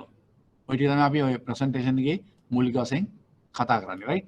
ඊට පස්සේ අපිට පුළුවන් මේ සම්බන්ධවම තව අපි ළඟ ස්වර්ණාභරණ උකස් ගැනීම කියන නෝට් එකක් තියෙනවා. මේක තමයි ළමයි කිව්වේ සර් නෝට් එකේ නැති වෙන ප්‍රශ්න අහලා තියෙනවා. ඒ නිසා වෙන මේක මදි කියලා. කලබල නොවී ඉන්න. දිගටම ක්ලාස් එකට සම්බන්ධ වෙන්න. රයිට්. එතකොට ඔයාලට ඉතුරු ඒවා දැනගන්න පුළුවන්. එක දවසේ ඔක්කොම කරන්න බෑ. එහෙම කරන්න පිළිවෙලකුත් නැහැ. පාඩම් ටික ඉවර කළා ඊට පස්සේ ප්‍රශ්න සාකච්ඡා කරන අවස්ථාවට යන දවස් දෙකක්. ඉතින්දී අපි මේ වගේ ඉම්පෝටන්ට් ඒරියාස් අරගෙන ඒවයින් ආපු ප්‍රශ්න ලෙසන්ස් වලින් කවර් නෙවෙච්ච ප්‍රශ්න ආවරණය නෙවෙච්ච ප්‍රශ්න වගේ තියෙන ඒවට ප්‍රමුඛත්වය දීලා සහ සම්පූර්ණ මේ විෂය කවර් වෙන්න අපි ප්‍රශ්න සමහර 8ක් 10ක් 12ක් 15ක් 20ක් අපිට වෙලා තියෙන දේ සාකච්ඡා කරනවා. එතකොට අපිට පුළුවන් ඒවා කවර් කරගන්න. රයිට්? ක්ලියර්? ක්ලියර්. දැන් මේ නෝට් එක කතා කරන්නේ ස්වර්ණාභරණ ලුකස්ගේ නෝට් එක. මම ඒක සම්පූර්ණ සාකච්ඡා කරන්නේ නැහැ. මම ගයිඩ් කරනවා ඕගොල්ලන්ට කොහොමද ඒක කියවන්නේ කියලා. ඕගොල්ලෝ සිංහලෙන් තියෙන කියව ගන්න. මේ මෙතන කාලේ ගන්න ඕනේ නැහැ. මොකද අපි ගොඩාක් සටහන් නෝට්ස් තියෙනවා කතා කරන්නේ ක්ලාස් එකේ ෂෙඩියුල් එකත් එක්සෑම් ෂෙඩියුල් එකත් ඇඩ්වාන්ස් වුණා. ඉස්සරහට ආව දවස් කීපයක් වැඩිපුර කරන්නත් මේ අමතර කරන්න වෙනවා. ඒ නිසා ඉක්මනින් ඒ නිසා ගොඩාක් මේවා දීර්ඝව සාකච්ඡා කරන නෝට් එක තියෙනවා කියවන්න ඕගොල්ලෝ. ඒ නිසා සමහර පාඩම් කීපයක් තියෙනවා එහෙම අතහැරලා යන්න වෙනවා. අතහැරලා නෙවෙයි අතරම. ඒක නේ මම ගයිඩ් කරනවා ඔයගොල්ලෝ බලා ගන්න. රයිට්? දැන් මේ වෙනකන් කතා කරපු ටික හරි. රයිට්. අපි නෝට් එකට යමු. රයිට්.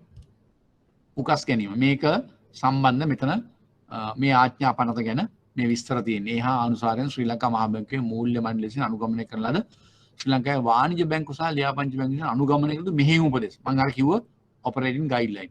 අනුව අත්තිකාරම් ප්‍රදානය පිණිස උකස් ලෙස බාරගත යුතු වන්නේ රත්තරන් පමණක් බව දැක්වේ. රත්තරන් විතරයි ගන්න පුළුවන්. ප්ලැටිනම්ද වටිනා ලෝහයක් වන අතර ආභරණ නිෂ්පාදන සඳහා එයද භාවිත කරන නමුත් උකස් ගැනීම සඳහා ප්‍රතිපාදන සකස් කරලා නැහැ. රන් විතරයි රත්තරන් භාණ්ඩ විතරයි ගන්න පුළුවන්. සුරකුමක් ලෙස බාර ගන්නා එකම ලෝහය රත්තරන් බැවින් උකස් කාර්යයේ නිරත සේවකයන් රත්තරන් පිළිබඳ පුළුල් අවබෝධයක් ලබා ගැනීම තම කාර්යය වඩා කාර්යක්ෂම සහ ඵලදායී විටු කිරීමට ප්‍රයෝජනවත් වන නිසාකේ. මේකෙන් අපි කරන්නේ ඒක මොකක්ද? රත්තරන් යන මොනවද? දැන් මේක මම මෙතන විස්තර කරන්න ඕනේ නැහැ. මේක මොනවද කතා කරන්නේ ආවේනික ලක්ෂණ, භාවිතයේ ඉතිහාසය, නිෂ්පාදනයේ මිල, සංයෝග විද්‍යාත්මක තොරතුරු යන කරුණු සාකච්ඡා. මේක ඇතුලේ මෙන්න මේ කාරණා කතා කරනවා. රයිට්? ආවේනික ලක්ෂණ. මේවා කියව ගන්න. මේවා සිංහලෙන් තියෙන්නේ සරලව විස්තර කරලා දෙන ඕගොල්ලෝ ගෙදර ලෙෂර්ලි කියවන්න. රයිට්? වඩාත්ම නම්මිශීලී ලෝහයක් ඒ ආදි වශයෙන් මේ කාරණා මූලික දේවල් කැරට් 24 ඒ ආදි වශයෙන් කාරණා තියෙනවා.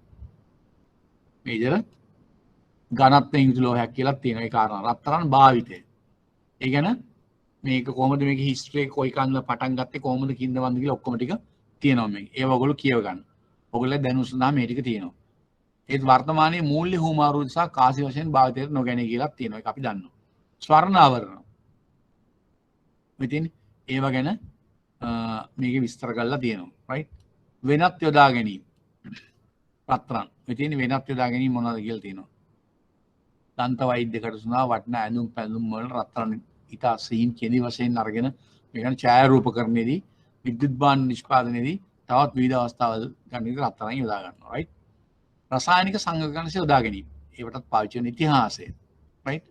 ප්‍රාග්ගයිත ඔයදී ඔය ටික ඔයගොල්ලෝ කියව ගන්න. රයිට්? මේ නෝට් එක සම්පූර්ණ වෙන්න නිසා ඒව අතුල් කරලා දෙනවා. නිෂ්පාදනය. රයිට්? නිෂ්පාදනය. රයිට්? ලෝකයේ ඇතැම් ස්ථාන වලින් රත්තරන් කුට්ටි සොයාගෙන නැතත් ආර්ථික වශයෙන් රත්තරන් නිෂ්පාදනය කරන ලබන්නේ රත්තරන් පතල් වලින් ලබා ගන්න පස් නිස්සාරණය කිරීම. එකේ 5 කිලෝග්‍රෑම් ඔය විස්තර තමයි තියෙන්නේ. ඒක ඔයගොල්ලෝ බලා ගන්න. රයිට්? 1780 වලට වැඩිම රත්තරන් නිෂ්පාදනය කරන දකුණු අප්‍රිකාව. 70 දී ටොන් 1000ක් ඔවුන් නිෂ්පාදනය කරන අතර පසුව 2005 වන නිෂ්පාදනය හිමිවි ටොන් 294ට අඩු වී ඇත. වර්තමානයේදී ඇමරිකා එක්සත් ජනපදයේ ඕස්ට්‍රේලියාව, චීනය, රුසියාව හා පීරු රාජ්‍ය ප්‍රධාන සැපයුම් කරවන වී ඇත. හොඳ වෙලාවට ලංකාවේ රත්තරන් තිබුණ නැත්තේ. නේද? රත්තරන් තිබුණ නැත්තේ හොඳ වෙලාවට ලංකාවේ. නේද? තිබුණා නම් මාර ප්‍රශ්නයක් වෙන්නේ. රත්තරන් තියෙන පළාත්වල ජීවත් වෙන්න හම්බෙන්නේ නැහැ. දැන් හිටපු ගමන් මේ දැන් මැණික් මතුවෙනවා. මැණික් පොකුරු මතුවෙනවා. ඒ වගේම තව ඒවා මතුවෙනවා. ඔය වගේ දේවල් තියෙනවා ලංකාවේ. එහෙම තියෙනවා. ඒක හොඳ වෙලාවට ලංකාවේ නැති උනේ මං කියන්නේ ඒකයි. රයිට්? තිබුණා නම් එහෙම තත්ත්වෙ මිලදී වෙනස් වෙන්න පුළුවන්. හොඳ වෙන්නත් පුළුවන්, නරක වෙන්නත් පුළුවන්. අපි දන්නේ මොන පැත්තට ඇයිද කියලා. රයිට්? රයිට්. සාගර ජලයේ අතිශාල පානයක රත්තරන් නැතත් සාගර ජලෙත් තියෙනවා කියලා කියන්නේ. ජලයේ කොටස් බිලියන 10කට රත්තරන් කොටස් එකක් හෝ දෙකක් පමණක් ඇති බැවින් ඒ මගින් රත්තරන් ලබා ගැනීම ආර්ථික වාසදායක නේ. ඒ වගේම තමයි තියෙන විස්තරය බලා ගන්න. රයිට්? ඊළඟට මිල ප්‍රයිස් කරන විදිය. රයිට්? රත්රන්ල බර ට්‍රෝයි බර හෝ ග්‍රෑම් වලින් ගණනය කරනු ලබන්නේ. රන් මිල විවෘත වෙළඳපොළ අනුව තීරණය කරන්නේ. right? විවෘත වෙළඳපොළ ඕපන් මාකට්. මෑත කාලේදී රන් උපරිම ආහාර මිල වූයේ ඔය ඒ කාලේක දැන් මේක වෙනස්. දැන් අලුත් ප්‍රයිස් එක බලන්න Google ගිහිල්ලා බලන්න. prices කොහමද කියලා මේ අතර රත්රන් වැඩි. රත්රන් ගණන් වැඩි. right? ලංකාවේ රන් මිල දිනකදී දෙවරක් ප්‍රකාශ කරන අතර එය සිංගප්පූරු වෙළඳපොළ අනුව නිශ්චය කරනවා. ශ්‍රී ලංකා මහා බැංකුව විසින් ප්‍රකාශ කරන අතර රන් සැපයුම් කරන බැංකුවලින් ඒ මිලට රන් මිලට ගත හැකියි. මිල තත්ත්වයේ සෙව්වත් හෙට්ටි වීදියේ විවෘත වෙළඳපොළේ මිල ලංකාවේ රන් මිල නිශ්චය කරන ප්‍රායෝගික ක්‍රියාදාමයේ වී ඇත. හෙට්ටි වීදියේ. ඔයගොල්ලෝ දන්නවා සී ස්ට්‍රීට් එකේ. ඒක තමයි ප්‍රැක්ටිකලි ගත්තොත් වෙළඳපොළේ මිල නිශ්චය කරන ප්‍රායෝගික ක්‍රියාදාමය වෙන්නේ. right? ඔය නෝට් එක හිමින් කියව ගන්න. right? හරි. හරිද? අපි එතකොට නෝට් එකයි PowerPoint එකයි දෙකම බැලුවා රත්තරන්. දැන් තව ප්‍රශ්නයක් අහන ඕගොල්ලන්ගෙන් දැන්. බැංකර්ස්ලා කියන්න බෑ. බැංකර්ස්ලා කියන්නේ ඉස්සෙල්ලා අනිත් අය ඉස්සෙල්ලා බැංකර්ස්ලා දැනගන්න ඕන. right? pawning. right? pawning business කරන්න ඔය මේ pawning from ordinance එක අනුව නීත්‍යානුකූලව බලපත්‍ර දෙන්නේ. pawning business වලට බලපත්‍ර ලබා දීමේ බලය තියෙන්නේ කාටද?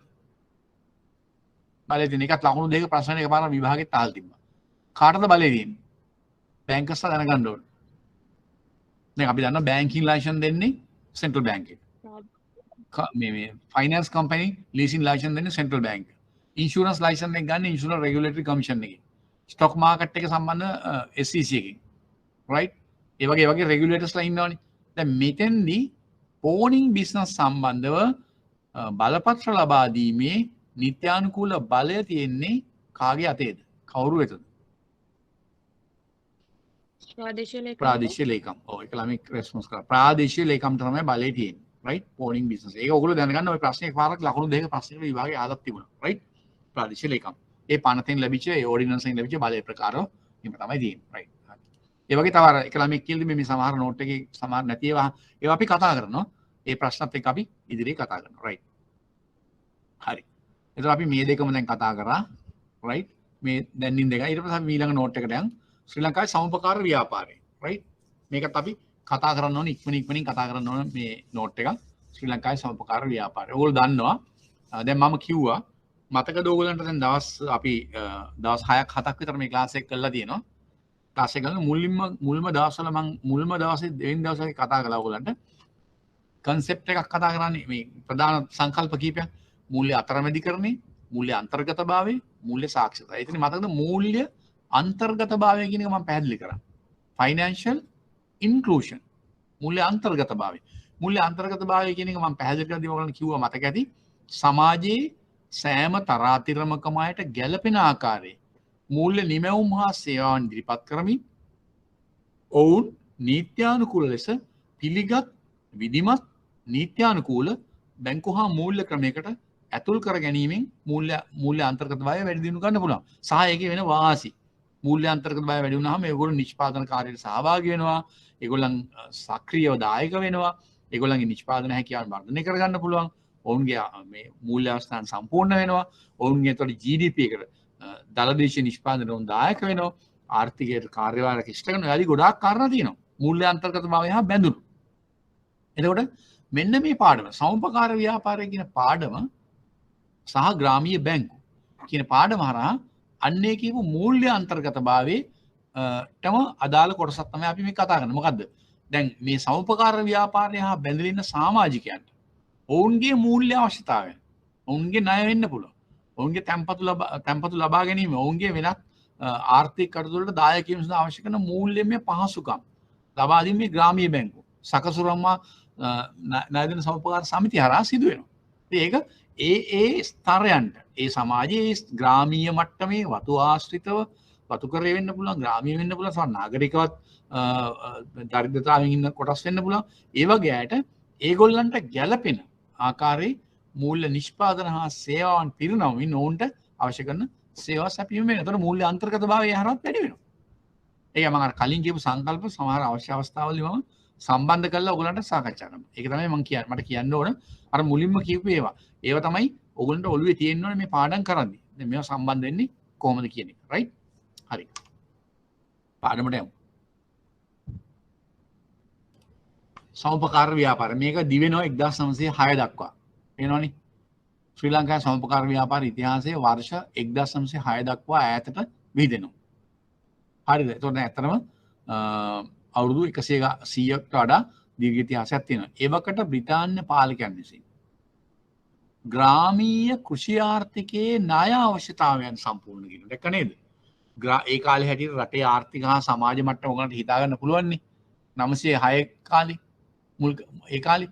එතකොට ග්‍රාමීය කෘෂි ආර්ථිකයේ ණය අවශ්‍යතාවයන්. ග්‍රාමීය වශයෙන් කෘෂි කර්මාන්තයේ ආර්ථිකය පවත්වාගෙන යන්න ණය අවශ්‍ය වෙනවා. සම්පූර්ණ කිරීම මෙහි ප්‍රධාන අරමුණ වුණා.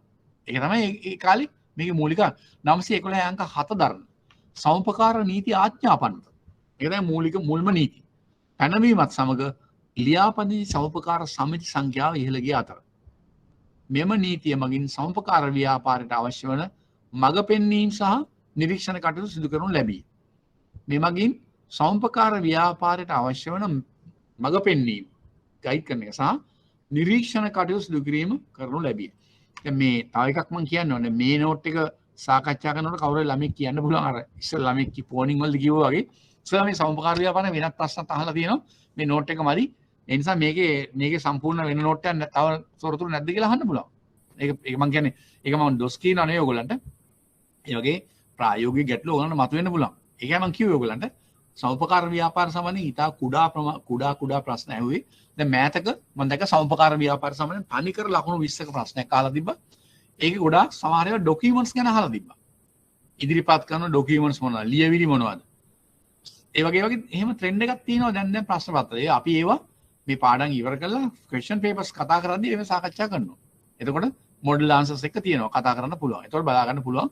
ඒ වගේ ඒවා ඒ කියන්නේ අවබෝධයක් ලබා ගන්න වෙන නිසා ඒ කියන්නේ කලබල වෙන්න එපා කවුරු. රයිට්? අපි පාඩම ඉස්සෙල්ලා ඉවර කරලා ඉමු. පාඩමේ මූලික අවබෝධය අපි මේ මූලික දැනුම ලබාගෙන ඉන්න ඕනේ. රයිට්? හරි. ඊළඟට වාර්තාවලට අනුව දුම්බර මිටියාවත සමුපකාර සමිතිය.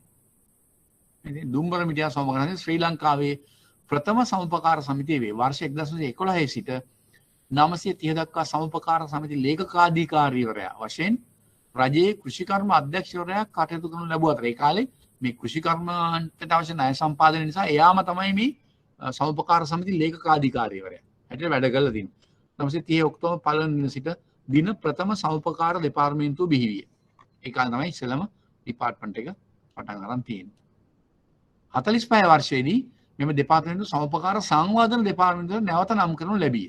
Cooperative Development Department.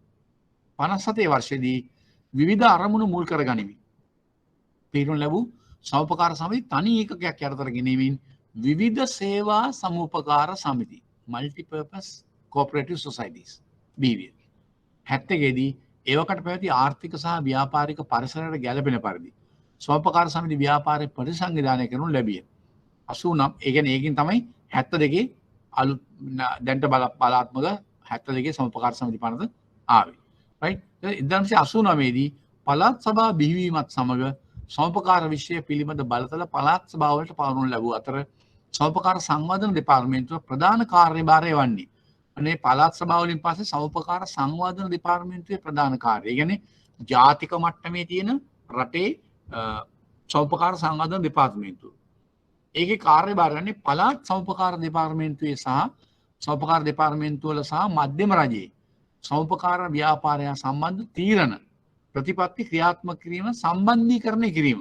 ඒ කියන්නේ නැෂනල් ලෙවල් එකේ කෝඩිනේෂන් ඇන්ඩ් පොලිසි මේකින් බොඩි එකක් හැට වැඩ කරන්නේ සමුපකාර සංවර්ධන දෙපාර්තමේන්තුව. ඒ කරන්නේ කෝඩිනේට් කරන්නේ පළාත් සමුපකාර දෙපාර්තමේන්තුව හා මධ්‍යම රජයේ සමුපකාර ව්‍යාපාරය. ඒ දෙක අතර කෝඩිනේෂන් එකක් කරනවා. ඒ වගේම අවශ්‍ය ප්‍රතිපත්ති තීරණ ගැනීමේ වැඩ කටයුතු කරන්නේ ප්‍රධාන සමුපකාර සංවර්ධන දෙපාර්තමේන්තුව මගින්. right. ඊළඟට ශ්‍රී ලංකාවේ සමුපකාර ව්‍යාපාරයේ ප්‍රතිපත්ති සම්පාදනය සහ අධීක්ෂණ කටයුතු සමුපකාර අමාත්‍යාංශය දැන් වර්තමාන කියන්නේ මේ නෝට් එක හදන කාලේ දැන් නම් සමුපකාර කටයුතු වලට අයිති වෙන්නේ වෙළඳ අමාත්‍යාංශයට. දැන් වෙළඳ අමාත්‍යවරයා ඉන්නවා. අපි දන්නවා ආචාර්ය බන්දුල ගුණවර්ධනයන්. ඒ වගේම ඒ යටතේ පාරිභෝගික සුරක්ෂිත හා සමුපකාර සම්බන්ධ වෙනම රාජ්‍ය ඇමතිවරයෙක් ඉන්නවා. ඔයගොල්ලෝ දන්නවා දැන් මේ දවස්වල ඔය මීඩියා වලින් එහෙම පේන්න ඉන්නවා. දන්නවනේ කවුද මේ අලගියවන්නේ කවුද මේ ලසන්ත අලගියවන්න මහත්මයා. ඒතකොට ඒ වගේ මේ විෂයන් බෙදනවා කලින් මේ නෝට් එක හදන කාලේ වර්තමාන ආහාර සුරක්ෂිතතා අමාත්‍යාංශය තමයි ඒ කාලේ තිබුණේ. නමුත් දැන් සමුපකාර අමාත්‍යාංශය කියලා වෙනම නැහැ. ඒක වෙළඳ අමාත්‍යාංශයේ අර්ථ තියෙන වෙනම රාජ්‍ය අමාත්‍යාංශයක්. රයිට්. අතර නියාමනය සහ විගණනය විමර්ශන හා සුපරීක්ෂණ කටයුතු සමුපකාර කොමසාරිස්වරයා සහ පළාත්බද සමුපකාර කොමසාරිස්වරුන් යටතේ ක්‍රියාත්මක දැන්ටත් තියෙනවා. ඒ කියන්නේ සමුපකාර සංවර්ධන දෙපාර්තමේන්තුව තාම එහෙමම තියෙනවා. ඒ දෙපාර්තමේන්තුව කරන්නේ සියලු නියාමන හා විගණන විමර්ශන හා සුපරීක්ෂණ කටයුතු. ඒ වගේ මේ පළාත්බද ඒවා පළාත්බද කොමසාරිස්වරුන් යටතේ ක්‍රියාත්මක වෙනවා. ශ්‍රී ලංකාවේ සමුපකාර ව්‍යාපාරය තුළ ආයතනික ව්‍යුහය දක්නට ලැබෙන්නේ පහසු ගන්න ආකාරයටයි. ඒ කියන්නේ ඕගනයිසේෂනල් ස්ට්‍රක්චර් එක තියෙන්නේ මෙන්න මේ පල්ලෙහා කියන විදියට. බලමු මොකක්ද කියලා. ආයතනික ව්‍යුහය. විවිධ සේවා සමුපකාර සමිතිය හා බැඳුණු සමුපකාර ග්‍රාමීය බැංකු. ඒ කියන්නේ සෑම ග්‍රාමීය බැංකුවක්ම කොහේ හෝ විවිධ සේවා සමුපකාර සමිතියකට බැඳිලා තියෙන්නේ සම්බන්ධ. 2185ක් 85ක් තියෙනවා. මේක සමහරට පොඩි ප්‍රමාණයක් එහාම වෙන්න පුළුවන් අලුත් මහ බැංකු වාර්තාවේ බලන්න පුළුවන්. සනස ව්‍යාපාරය හා බැඳුණු සකසුරු අම්මා ණයදෙන සමිතිය. ඒ කියන්නේ මේ සනස සමිතිය. සනස බැංකුව නෙමෙයි කියන්නේ පටල ගන්න එපා. සනස සමිතිය. 8440ක් මීට ඇතුළත් වෙයි. ඒ කියන්නේ ඔය සංවිධාන විභාගයෙන් තමයි තියෙන්නේ. සමුපකාර ග්‍රාමීය බැංකුව නම් 2185ක්. සකසුරු අම්මා ණයදෙන සමිතිය නම් 8440ක් ඇතුළත් වෙනවා. සනස ව්‍යාපාරය පිළිබඳ අපි වෙනම පස්සේ කතා කරන වෙලා තිබුණොත් කතා කරනවා. මම කලින් කණ්ඩායම් වලට නම් සනස සම්බන්ධ වෙනම නෝට් එකක් දුන්නා. නමුත් සනස කියලා වෙනම ගොඩක් ලාට ප්‍රශ්න අහලා නැහැ. සමුපකාර ව්‍යාපාරයෙන් තමයි ප්‍රශ්න අහන්නේ. මෙහෙම සමිති සනස සමිති තියෙනවා මේ ප්‍රමාණය. ඒක මතක තියාගන්න. සමුපකාර ව්‍යාපාරයේ තැන්පතු ප්‍රමාණය. ඒ කියන්නේ ඒගොල්ලෝ ලබා ගන්න තැන්පතු ප්‍රමාණය 2014 දෙසැම්බර් වෙනිදා බිලියන 89ක්. ඒ කියන්නේ මේක දැන් ඊට වඩා පොඩ්ඩක් වැඩි ඇති. දැන් අපි 2021 නේ ඉන්නේ. අලුත් මේ වාර්තාවක බලන්න පුළුවන්. බලමු chapter 8 වල මම බලලා ඒ වගේ import නේවා ඕගලන්ට ලබා දෙන්න බලන්න. ඒ කාලේ 89ක් වන අතර ඔවුන් විසින් ලබා දී ඇති ණය ප්‍රමාණය රුපියල් බිලියන 37ක් වෙයි. දැක්ක නේද? සාමාන්‍ය මූල්‍ය ක්‍රමයේ අනික් මූල්‍ය ආයතන බැංකු වෙන්න පුළුවන්. කල්බදු සමාගම් මේ මුදල් සමාගම් එක බලුවම මේ ප්‍රමාණාත්මක වශයෙන් ගත්තොත් කුඩා වෙන්න පුළුවන් මේ ප්‍රමාණය බිලියන 89ක්. තැන්පතු බිලියන 37ක් ණය සාහිත්‍යික. නමුත් අපි මෙතන මොකද්ද බලන්න ඕන? මේ සංඛ්‍යාත්මකව මේක කුඩා වුණාට compared to other institutions අනික් මූල්‍ය ආයතන එක්ක සංසන්දනය කරද්දී right මේ ප්‍රමාණය සංඛ්‍යාත්මක කුඩාන මම අර කිව්ව මූල්‍ය අන්තර්ගත භාවය. ඒතර මේක බිලියන ගණන් වලින් අඩු වුණාට ඒ අංශයන්ගේ ඉන්න ඒ අඩු ආදායම් ලාභීන් වෙන්න පුළුවන්. ඒ වගේම සමුපකාර ව්‍යාපාරය බැඳුණු සමාජික වෙන්න පුළුවන්. ඒගොල්ලන්ගේ මූල්‍ය නිෂ්පාදන සේවන් ලබා දෙන්න මේ ව්‍යාපාරය කටයුතු කරනවා. එතකොට ඒ 9 බැලුවම මූල්‍ය අන්තර්ගත භාවය වැඩි දියුණු කරන සමුපකාර ග්‍රාමීය බැංකු සකසුරුවම් සමිතිය වගේ ඒවත් යම් ආකාරයකට දායකත්වයක් සපයනවා. ඒක තමයි මට කියන්න ඕන. රයිට්? ඒක මට කියන්න ඕන.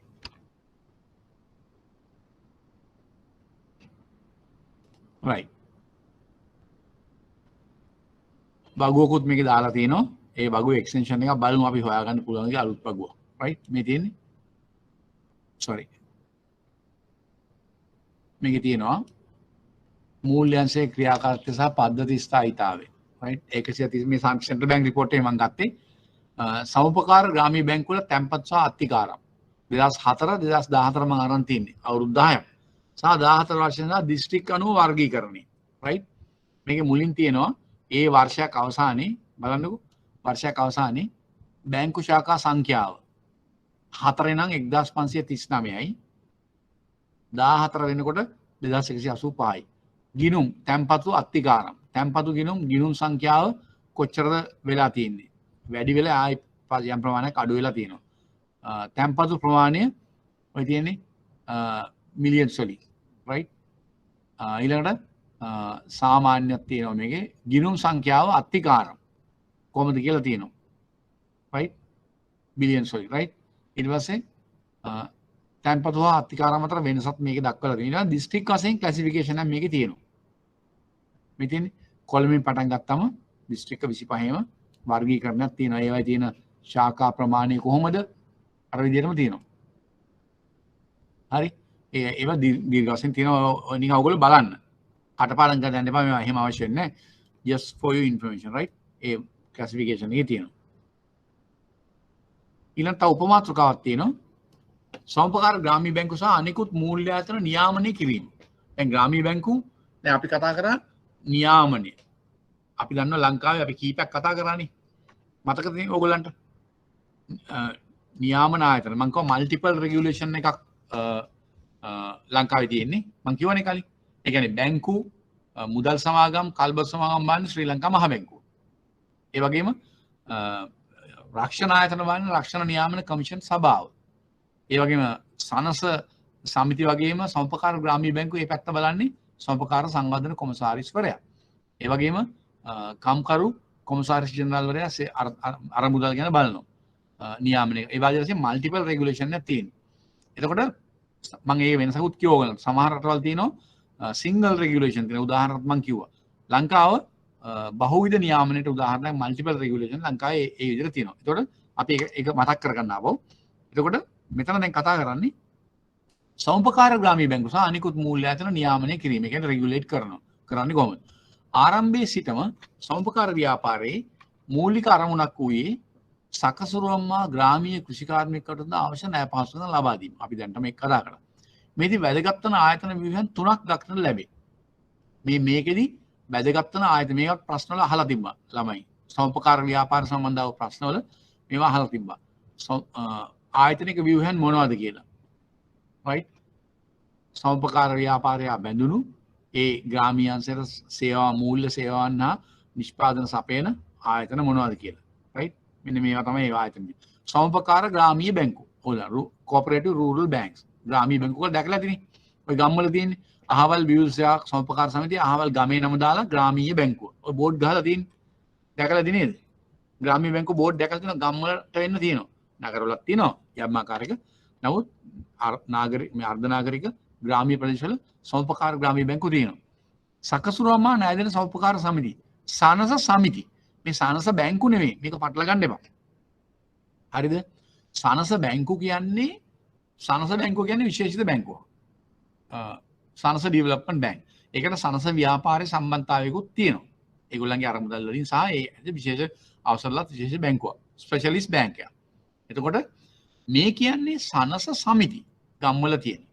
එතකොට ඔය නිල් පාට බෝඩ් එකක් ගහලා සනස කියලා එහෙම ගහලා තියෙන ගම්වල ඒවා ක්‍රියාත්මක වෙනවා. ඒවා ආයතනිකව තව වැදගත් අංගයක්. right? ඊළඟට අනිකුත් මූල්‍ය පහසුකම් සපයන සමිති. වෙනත් තවත් මූල්‍ය පහසුකම් සපයන සමිති තියෙන්න පුළුවන්. ඒ කියන්නේ සමපකාර මට්ටමේ ඒ වගේ ග්‍රාමීය මට්ටමේ වෙනත් මූල්‍ය පහසුකම් සපයන. ඔය තමයි ආයතනික ව්‍යුහය. right? ඊළඟට මෙම සමිති මගින් දිවයින පුරා මහජනතාවගෙන් තැන්පතු ලබා ගැනීමත්. ඒ කියන්නේ ඩිපොසිට් ගන්නවා. ණය ලබා දීමත් සිදු කරනු ලැබේ. ඒගොල්ලන්ගේ තැන්පත් ගන්නවා ණය ලබා දෙනවා. right? මේදී නියාමන වැඩපිළිවෙලේ වැදගත්කම වන්නේ. ඒතර මෙවැනි ආයතන නියාමනයකින් රෙගුලේට් කිරීම වැදගත්කම වන්නේ ඔවුන් වෙත පැවරිය ඇති කාර්යභාරයන් නිසි ලෙස ඉටුවන්නේද යන්න සොයා බැලීම. ඒ කියන්නේ ඒගොල්ලන්ගේ රෝල් එක ඒ තැන්පත් ලබා ගැනීමත් ඒ ණය ලබා දීමත් හරියාකාරව නිසියාකාරව නිවැරදි ආකාරයෙන් නිත්‍යානුකූල ආකාරයෙන් සහ ක්‍රමවත්ව සහ සමුපකාර ව්‍යාපාරයේ අරමුණු සහ ඔවුන්ගේ තියෙන ඉලක්කයන් ළඟා කර ගැනීම සඳහා කරනවද කියන එක බලන්න වැදගත් වෙනවා. බැලීමත් ඔවුන්ගේ කටයුතු කාර්යක්ෂම ලෙස සිදුවන්නේ දැන්න එෆිෂන්සි විදියට. සොයා බැලීම. මේ සඳහා වන කමිටුව පාසල් නිලධාරීන්ගෙන් සමන්වය. මේකට මේන් කමිටි එකක් තියෙනවා. right? national level කමිටි එකක් තියෙනවා. ඔන්න ඔය කියන කාරණා ඉෂ්ට කරගන්න. ජාතික මට්ටමේ කමිටුවක් තියෙනවා. ඒක සමන්වය. මේ සඳහා වන කමිටුව පාසල් නිලධාරීන්ගෙන් සමන්විත වේ. කවුද? ප්‍රධාන වගකීම විෂය භාර අමාත්‍යවරයා. මම නම් දන්නේ නැහැ දැන් ඒ සඳහා ආචාර්ය බන්දුලු ගුණවර්ධනයන්ද ලසන්ත අලගියවන්නයන්ද වැඩ කරන්න කියලා මම දන්නේ නැහැ. ඒක කවුරු හරි ඉන්න විෂය භාර ඇමතිවරයා තමයි ප්‍රධාන වගකීම ගන්නවා. අධීක්ෂණය සහ මඟ පෙන්වීම. අධීක්ෂණය මගන්නේ ඒ අදාළ අමාත්‍යාංශයේ ලේකම්වරයා. දැන් නම් අනිවාර්යයෙන්ම වෙළඳ අමාත්‍යාංශයේ ලේකම්වරයා රාජ්‍ය නිලධාරියෙක්. ඒ වගේම පාරිභෝගික කටයුතු හා සෞපකාර රාජ්‍ය අමාත්‍යාංශයේ ලේකම්වරයාත් ඉන්න පුළුවන්. මම ඒ දෙන්නත් ඇතුල් වෙන්න පුළුවන්. උපදෙස් ලබා දීම සහ අධීක්ෂණය. අවශ්‍ය කරන උපදෙස් අධීක්ෂණ සෞපකාර සංවර්ධන කොමසාරිස් රැවනෝක තමයි නැෂනල් ලෙවල් එකේ බොඩි එක. right? ඒ සමන්විත වෙන්නේ right එතන මූල්‍ය ආයතන නියාමන අංශය ඊට පස්සේ ෆයිනෑන්ෂල් සෙක්ටර් රෙගියුලේෂන් එකක් වෙනවා ඒ නිසා සෞපකාර බැංකු නියාමනය පිළිබඳ ජාතික කමිටුව අන්න ඒකට වෙනම නැෂනල් ලෙවල් කමිටි එකක් තියෙනවා සෞපකාර බැංකු නියාමනයට ඒ නිසා මොකද සභාපති ඉන්නේ අමාත්‍ය වෙන්නේ ඒ කමිටුවේ අමාත්‍යාංශ ලේකම්වරයා සමාජිකව වෙන්නේ අනිකුත් සමාජිකව වෙන්නේ අතිරේක ලේකම් සමුපකාර සංවර්ධන කොමසාරිස් සියලුම පළාත්බද්ධ සමුපකාර සංවර්ධන කොමසාරිස්වරු ජාතික මට්ටමේ සමුපකාර නායකයින් ඒ කියන්නේ සමුපකාර ව්‍යාපාර තියෙනවා ශ්‍රී ලංකා මහ බැංකුවේ සහ මහජන බැංකුවේ නියෝජිතයන් ඔන්න ඔයගෙන් තමයි මේ කමිටුව සමන්විත වෙන්නේ ඇයි මේ අතිරේක ලේකම් සමුපකාරකවට දැන් වෙන්නේ අතිරේක ලේකම් කෙනෙක් ඇති බෙලන අමාත්‍යාංශය හෝ පාරිභෝගික කටයුතු සහ සමුපකාර අමාත්‍යාංශය රාජ්‍ය අමාත්‍යාංශයේ අතිරේක ලේකම්වරයෙක් කවුරු ඇති හෝ ලේකම්වරයා ඇති සමුපකාර සංවර්ධන කොමසාරිස් ජාතික මට්ටමේ ඉන්න සමුපකාර සංවර්ධන කොමසාරිස්ලාත් මේ කමිටුවේ ඉන්නවා සියලුම පළාත්බද්ධ සමුපකාර සංවර්ධන කොමසාරිස් වරුනේ අපි දන්නවා පළාත් 9ක් තියෙනවානේ දැන් පළාත් සභා තියෙනවා පළාත් සභා පනතින් පස්සේ ඒ අනුව පළාත් සභා පිළිතුරු දෙනවා දැන් මේ අක්‍රියව තියෙන්නේ ඡන්දෙ තිබෙන නිසා නමුත් ඒ රාජ්‍ය යාන්ත්‍රණය එහෙම තියෙනවා පළාත්බද්ධ ඒවා ඉන්නේ පළාත්බද්ධ සමුපකාර සංවර්ධන කොමසාරිස් ජාතික මට්ටමේ සමුපකාර නායකයින් කොපරේටිව් ලීඩර්ස් ශ්‍රී ලංකා මහ බැංකුවේ සහ මහජන බැංකුවේ නියෝජිතයන්. ඇයි මේ බැංකු දෙකෙන් අතුල් කරන්නේ? ඇයි විශේෂයෙන් මහජන බැංකුව සහ මහ බැංකුවේ නියෝජිතයන් අතුල්න්නේ මේ කමිටුවට? දැන් මහ බැංකුව තමයි රටේ මූල්‍ය ක්‍රමයේ මූල්‍ය පද්ධතියේ ප්‍රධාන වශයෙන් නියාමකයා වෙන්නේ. රෙගියුලේටර්. ඒ අනුව මේ ග්‍රාමීය බැංකු කියන්නේ මූල්‍යාංශයට සම්බන්ධ ආයතනික ව්‍යුහයක් නිසා සමුපකාර ව්‍යාපාරයේ ග්‍රාමීය බැංකු අංශය ඒ නිසා මහ බැංකුවේ නියෝජිතෙක් මහ බැංකුව අධිපති රැසින් පත් කරන්න ඕන පත් කරනවා මේකට කමිටුවට. ඒ දැනුම ලබා ගන්න. ඊළඟ මහජන බැංකුව ඇත්තම සමුපකාර ව්‍යාපාරය බැඳුණු බැංකුව තමයි මහජන බැංකුව. ඒක නිකන් ගසට පොත්ත වගේ. ඒකට ඒ නිසා ඒ බැංකුවේ නියෝජිතයෙකුත් අනිවාර්යෙන් මේ බෝඩ් එකට පත් කරනවා. ඒගොල්ලන් කාලීනව රැස් වෙන ඇති. මාසික හෝ ත්‍රයිමාසිකව රැස් වෙලා අවශ්‍ය කරන තීරණ ගන්නවා ඇති. ඒක තමයි නියාමන සම්බන්ධ කමිටුව. රයිට්. ඊළඟට සමුපකාර බැංකු නියාමනයේ පළාත් කමිටුව. ඉතින් පළාත් වලට වෙනම කමිටු තියෙනවා. ඒ පළාත් බද සමුපකාර සංවර්ධන කොමසාරිස්වරු ඉන්නෝනේ. ඒතර ඒ කමිටුවක සභාපතිවරයා ඉන්නේ මේ පළාතේ පළාත් බද සමුපකාර සංවර්ධන කොමසාරිස්වරයා. රයිට්? කොමසාරිස්වරයා. සමාජික වෙන්නේ අන්නේ විදිහට පළාත් බද සමුපකාර දෙපාර්තමේන්තුවේ නිලධාරීන්, පළාත් සමුපකාර සමිති සහ සංගම් වල නියෝජිතයන්, ශ්‍රී ලංකා මහ බැංකුවේ සහ මහජන බැංකුවේ බැංකු කටයුතු පිළිබඳ විශේෂඥ නිලධාරීන්. ඒ අය ඒ අනුව පත් වෙනවා. ප්‍රධාන වගකීම් ඊළඟ බලමු කමිටු තියෙන ඔය විදිහට වගකීම් කොහොමද යන්නේ කියලා. රයිට්? ප්‍රධාන වගකීම් යන්නේ ඔය විදිහට. මොකද්ද? සමුපකාර ග්‍රාමීය බැංකුව සහ අනිකුත් මූල්‍ය ආයතන පිළිබඳ තොරතුරු රැස් කිරීම. සමුපකාර ග්‍රාමීය බැංකු සහ අනිකුත් මූල්‍ය ආයතන පිළිබඳ තොරතුරු රැස් කිරීම. ප්‍රධාන වගකීමක් නේ. ග්‍රාමීය බැංකුයි අනිකුත් මූල්‍ය ආයතන. ඒ සමුපකාර ව්‍යාපාරයේ බැඳුණු මූල්‍ය ආයතන. තොරතුරු රැස් කිරීම. විමර්ශනය කිරීම. ඉන්වෙස්ටිගේෂන් සහ අදාළ නිර්දේශ ක්‍රියාත්මක කිරීම. හරිද? ඒ අදාළ නිර්දේශ ක්‍රියාත්මක කිරීම සිදු වෙන්නේ පළාත්බද සමුපකාර කොමසාරිස් හරහා ඉටු කරන්න ඕනේ. ඒ කියන්නේ ඒ ග්‍රාමීය බැංකුවේ පළාත්බදවනේ පිහිටලා තින්නේ. හැම පළාතකම තියෙනවා. ඒතර ඒ නිර්දේශ ක්‍රියාත්මක කිරීම පාර්ට් එක කරන්නේ පළාත්බද සමුපකාර කොමසාරිස්වරයා හරහා. ඒතකොට විමර්ශනය කිරීමත් තොරතුරු එකතු කිරීමත් අවශ්‍ය අනිත් තීරණ ගැනීමත් ඔය විදිහට කියන ප්‍රධාන වගකීම. ඊළඟ වගකීම මොකක්ද? ඊළඟ වගකීම සියලුම සමුපකාර බැංකු සහ සමිති පිළිගත් මූලධර්ම වලට අනුව ගිණුම් තැබීම. accounting standards, accounting principles අනුව ගිණුම් තැබීම. ප්‍රතිව්‍යුහගත කිරීම, reorganize කරන, restructure කිරීම. සහ අනෙකුත් අදාළ වන කටයුතු මෙහෙයවීම. ඒ කියන්නේ ගිණුම් තැබීම නිසියාකාරව සිදු වෙන එක තැන්පත් ලබා ගන්න වෙන්න පුළුවන්, අත්තිකාරම් ලබා දීම වෙන්න පුළුවන්, ඊතුරු මුදල් ආයෝජනය කිරීම සම්බන්ධ වෙන්න පුළුවන්. ඒව කොහෙද ආයෝජනය කරන්නේ? ඒවා ලබා ගන්න ආදායම් මොනවද වෙන්නේ? ඒ වගේම තැන්පත් කරන පොලි ප්‍රමාණයෙන් ගෙවීම කොහොමද වෙන්නේ? ඒ වගේ අනිත් පැත්තට ණය ලබා ගන්න ඒවා ආපසු අය කරගන්නේ කොහොමද? ඒවා නිසියාකාරව අය වෙනවද?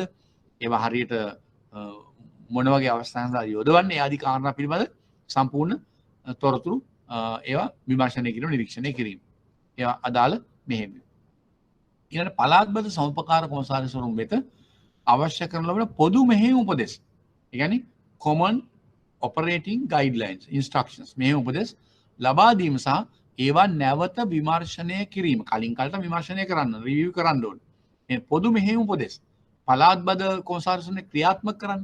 එතකොට ඒගොල්ලන්ට අවශ්‍ය කරන පොදු මෙහෙයුම් උපදෙස් කොළඹ ජාතික මට්ටමේ නැත්නම් ප්‍රධාන ආයතනයෙන් ඒ වකීම් ඉෂ්ට වෙන්න ප්‍රධාන කමිටුවෙන් ඒ වකීම් ඉෂ්ට වෙන්න ඕන.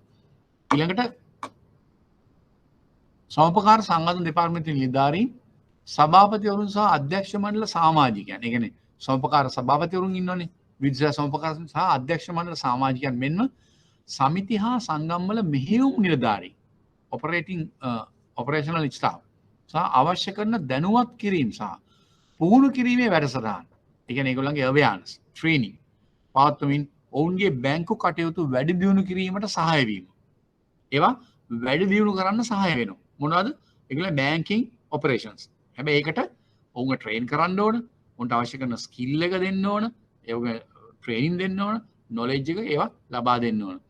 ඒ කියන්නේ සමපකාර සභාපතිවරු අධ්‍යක්ෂ මණ්ඩල වෙන්න පුළුවන්. සංගঠন දෙපාර්තමේන්තු නිලධාරීන් වෙන්න පුළුවන්. ඒ වගේම සමිති සංගම් වල මෙහෙයුම් නිලධාරීන් වෙන්න පුළුවන්. ඒ අවශ්‍ය හැමෝටම අවශ්‍ය කරන ඒ දේවල් ලබා දෙන්න. බැංකුව හා අදාළ සමිතිවල භෞතික සම්පත් සංවර්ධනය සඳහා දායක වීම. බැංකු, ග්‍රාමීය බැංකු, ඒ වගේම සමිතිවල භෞතික සම්පත්. ඒ කියන්නේ ගොඩනැගිලි වෙන්න පුළුවන්, අනිකුත් අවශ්‍ය කරන උපකරණ වෙන්න පුළුවන්, අනිකුත් ඒවා සංවර්ධනය සඳහා දායක වීම. ඒ කියන්නේ ඩෙවලොප් කරන්න දායක වෙන්න ඕනේ. ඒවත් තව වගකීමක්. මේ ජාතික මට්ටමේ වගකීම. ඊළඟට බැංකු හා සංගම් වල ක්‍රියාකාරීත්වයට අදාළ උපදෙස්. බැංකු හා සංගම් වල ක්‍රියාකාරීත්වයට අදාළ උපදෙස් මෙහෙයුම් තොරතුරු නිකුත් කිරීම. කියන්නේ අර සෙන්ට්‍රල් බැංක් එක බැංකු වලට මේ මුදල් සමාගම් වලට කල්බස් සමාගම් වලට ඔපරේටින් ගයිඩ්ලයින්ස් ඉෂුව කරනවා වගේ. නැත්නම් සමපකා මේ රක්ෂණ නියාමන කමිෂන් සභාව රක්ෂණ ආයතන වලට ඒවා නිකුත් කරනවා වගේ. සුරකුම්පත්තා විනිමය කමිෂන් සභාව කොටස් වෙළඳපොළ ආයතන වලට ඒවා නිකුත් කරනවා වගේ. මේ සමපකාර අංශේ බැංකු හා අනිකුත් සමාගම් සමිති වලට මෙහෙයුම් උපදෙස් නිකුත් තොරතුරු නිකුත් කිරීමත් මේගොල්ලෝ කරන්න ඕනේ. මේ ජාතික මට්ටමින් කරන්න. සමපකාර ව්‍යාපාරයේ මූල්‍ය කටයුතු වැඩි දියුණු කිරීම. ෆයිනෑන්ෂල් ඔපරේෂන්ස් ඩෙවලොප් කරන එක, වැඩි කරන එක. සමපකාර ව්‍යාපාර. මහජන පැමිණිලි සඳහා කඩිනමින් ක්‍රියාත්මක වීම. මහජන පැමිණිලි. ඒ කියන්නේ මොන හරි පැමිණිලි දිනුනොත් ඒ සඳහා කඩිනමින් ක්‍රියාත්මක වෙන්නත් අවශ්‍යයි. right? දැන් මොනවද කතා කරේ? ওই කාරණා අපි කතා කරා උතන 1 2 3 4 5 6 7 8ක් කතා. ප්‍රධාන වගකීම්. කාගේද? මේ කණ්ඩායම් වල. නියාමනේ පළාත් කමිටුව වල. ඒගොල්ලන් තමයි මේ වගකීම්, right? ඉතින් ජාතික මට්ටමේ කමිටුව ජාතික කමිටුව ගැන අපි කතා කළා. ආයතනික ව්‍යුහයන් ගැන කතා කරා. ඒව ගැන කතා කරා. දැන් ඊටත් එහාට ගිහලා තමයි දැන් ප්‍රශ්න වල අහන්නේ සමහර දේවල් ඩොකියුමන්ට්ස් ගැන. සමහර සබ්මිට් කරන්න ඕන ඩොකියුමන්ට්ස් මොනවද? ඒ ආදී වශයෙන්. right? හරිද? දැන් මේ කතා කරන කාරණා clear to all. clear? මේ කතා කරන්නේ සමපකාර ව්‍යාපාරය. සමපකාර ව්‍යාපාරය ආරම්භුනේ කොහොමද? ඒකේ ඉතිහාසය කොහොමද? right? ඒගොල්ලන්ගේ ක්‍රියාකාරීත්වය කොහොමද? අද වෙනකොට පවතින තත්ත්වය මොකද්ද? ජාතික මට්ටමින් කවුද වගකීම් දරන්නේ? පළාත් මට්ටමින් කවුද වගකීම් දරන්නේ? ඒ උන්ගේ වගකීම් මොනවද? සවුන්ගේ ක්‍රියාකාරීත්වය මොනවද? ආදී වශයෙන් අපි දැන් කතා කරමින් යන්නේ. මේවත් එක්ක කතා කරපුවා ක්ලියර්ද? ක්ලියර්ද?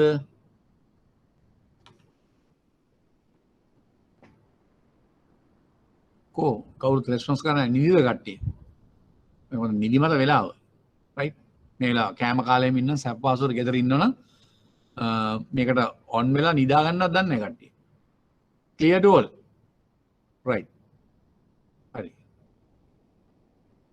right. හරි 3 දෙනෙක් රෙස්පොන්ස් කරා. 4 දෙනෙක් 5ක් රෙස්පොන්ස් කරා. right. 1 3 4 right හරි. ඒ කියන්නේ ඒගොල්ලෝ නිදි නැහැ. අනිත් අය අවදි අනිත් අය මන් දන්නේ නැහැ. right කමන්නේ. හරි. දැන් අපි 30 ගානක් ඉන්නවනේ. සාම්පල් එකකට ගමු right. හරි. අනිත් අය තාගෙන ඉන්නවා කියලා මං හිතනවා right. හරි. හරි. අපි කතා කරමින් ඉන්නේ සමපකාර ව්‍යාපාරය right. හරි. දැන් අපි ඔය ටික කතා කරන් ආවා. මොනවද? දැන් මේ අන්තිමට කතා කරේ වගකීම් මේ පළාත් කමිටුවල වගකීම් මොනවද කියලා right. ඔය අහන්න පුළුවන් ප්‍රශ්න වල ආයතනික ව්‍යුහය කුමක්ද? ඒගොල්ලන්ගේ මේ අයගේ වගකීම් මොනවද? ආදි වශයෙන් සමහරට ප්‍රශ්න වල අහන්න ඉඩ තියෙනවා. ඊට පස්සේ අනාගත අපේක්ෂාවන් සහ ඉලක්ක. මොකද සමපකාර ව්‍යාපාරේ අනාගත අපේක්ෂාවන් future expectations and goals ඉලක්ක මොනවාද? ග්‍රාමීය බැංකු සමග සකසුරුවමා නෑදෙන සමිතිය එක් කිරීම. අන්න එහෙම අදහසක් තියෙනවා. ඉතින් කොයිතරම් දුරට මේක සාර්ථක වේද කොයි කාලේ කරන්න පුළුවන් ඉදිරියේ ප්‍රශ්නයක්. ග්‍රාමීය බැංකු සහ සකසුරු අම්මා ණයදෙන සමිතිය එක් කිරීම. ඇත්තටම අත වශයෙන් ගත්තොත් මම මේ ප්‍රශ්නේ අහන්නේ ඕගොල්ලන්ගේ මෙතන බැංකර්ස්ලා ඉන්න ඕගොල්ලෝ දන්නවා.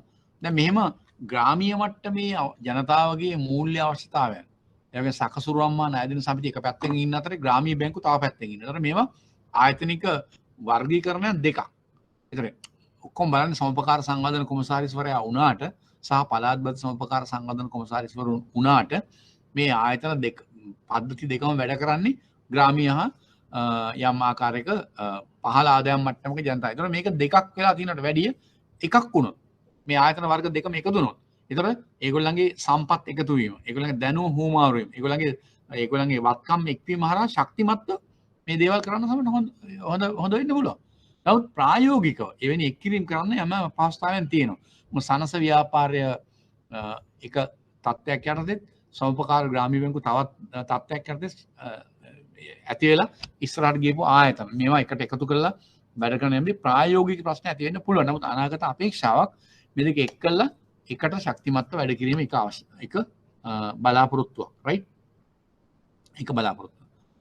නව තාක්ෂණික උපකරණ හඳුන්වා දීම. නව තාක්ෂණික මොනවාද මේ?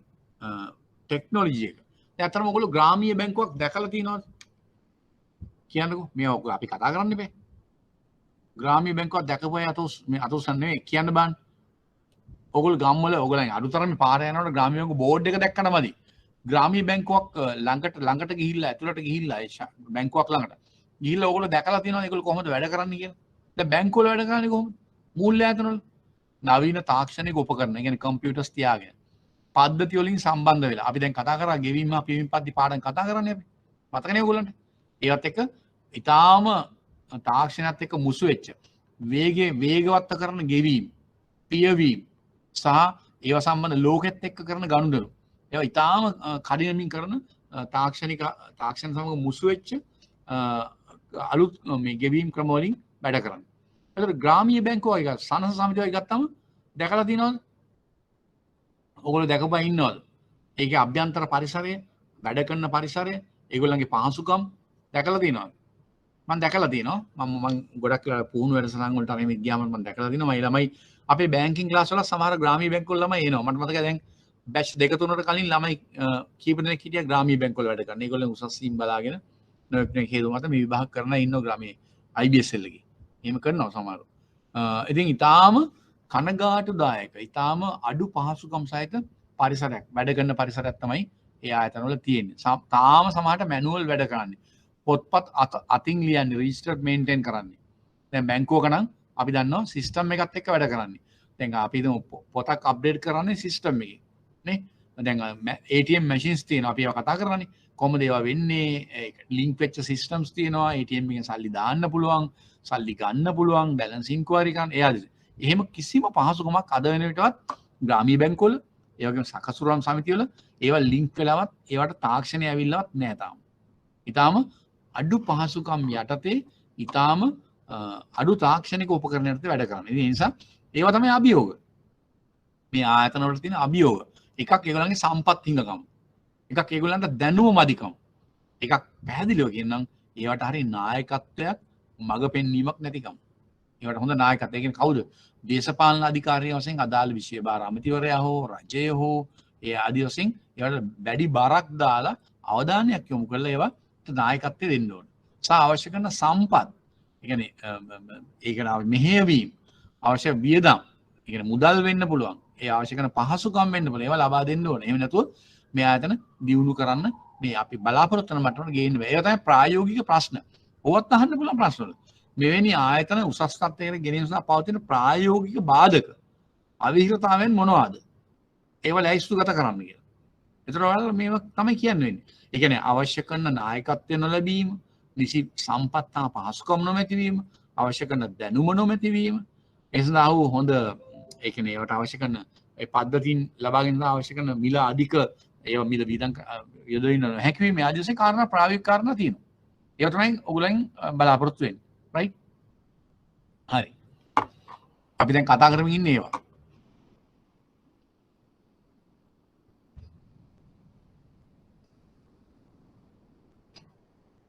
දැන් අපි කිව්වේ නව තාක්ෂණික උපකරණ හඳුන්වා දීම. රයිට්. සිත් ඇද ගන්න ආකාරයේ අභ්‍යන්තර හා බාහිර පරිසරයන් ආයතන තුල නිර්මාණය කිරීම. attractive working environment එකක්. එනේ පරිසරයක්. දැන් බැංකුවක් ළඟ ඉන්න අයනට රෑක ගියත් බැංක් එකේ ලයිට් දාලා තියෙනවා, ATM ළඟ මේ ලයිට්ස් වැඩ කරනවා, මුදල් වෙන මුදල් සමාගම් වෙන්න පුළුවන්, කල්බතු සමාගම් වෙන්න පුළුවන්. හොඳට ලයිටිං කරලා ඇට්‍රැක්ටිව් විදියට ඒව හදලා තියෙනවා. ඒ සිත් ඇද ගන්න ආකාරයේ අභ්‍යන්තර ඒ වගේ ඇතුළ වුණත් හොඳට එයා කන්ඩිෂන් කරලා, ඒ වගේම කියුබිකල්ස් ගහලා, ලස්සනට ඇඳලා, ටයි දාලා, එහෙම ඇඳපුවා යුනිෆෝම් අඳිනවා. ෆ්‍රයිඩේට නිකන් කැෂුවල් අඳින එහෙම ළමයි ඉන්නේ. ඒ වුණාට ඔයගොල්ලෝ දැකලා තියෙනවද? ඔයගොල්ලෝ දැකලා ඇති දකින්න ඕන මෙයා බලන්න නිරීක්ෂණය කරන්න. අර අහිංසක ග්‍රාමීය බැංකුවල වැඩ කරන, සකසුරම් සමිතිවල වැඩ කරන ළමයි ගම්වල නැත්නම් ඈත ප්‍රදේශවල ඊටාම අඩු වැටුපකට, ඊටාම අඩු පහසුකම් යටතේ, ඊටාමත්ම අඩු මේ අනිකුත් පහසුකම් යටතේ වැඩ කරන ඊටාම මේ කියන්නේ හොඳම ආකර්ශනීය පරිසරයක නෙමෙයි ඒගොල්ලෝ වැඩ කරන්නේ. AC කාමරෙන් නැති වෙන්න පුළුවන්. යාන වාහන ඒගොල්ලන් ට්‍රැවල් කරන්න නැති වෙන්න පුළුවන්. ඒගොල්ලෝ තමන්ගේ ගමේ වුණත් ළඟපාතන බස් එකේ වෙන්න පුළුවන් එන්නේ නැහැ. නමුත් සමහර ආයතන ට්‍රාන්ස්පෝර්ට් දෙනවා, පහසුකම් දෙනවා, අවශ්‍ය කරන අනිකුත් දේවල් සපයනවා. ඒ ඔක්කොම කරනවා. ඒ වගේම මේගොල්ලෝ ඒ විදිහට මූල්‍ය වෙළඳපොලේ හැසිරිලා හොඳ ගන්දුණුකාර පන්තියක් බිහි කරගෙන ඒව ගැන ලාභ ලබලා ඒව වැඩ කරනවා. ඒ දෙපැත්තම තියෙනවා. මේ පැත්තෙන් ඒ පහසුකම් අඩු වෙනකොට ඒගොල්ලන්ට ලබා ගන්න පුළුවන් ව්‍යාපාර ප්‍රමාණය අඩුයි, ලබා ගන්න තැන්පත් ප්‍රමාණය අඩුයි, ගන්දුණුකරුවන් අඩුයි. ඒතර මේක ලාභයත් අඩු වෙනවා. ඒගොල්ලන්ගේ මෙහෙයුම් කටයුතු වලත් එච්චර හොඳමදි.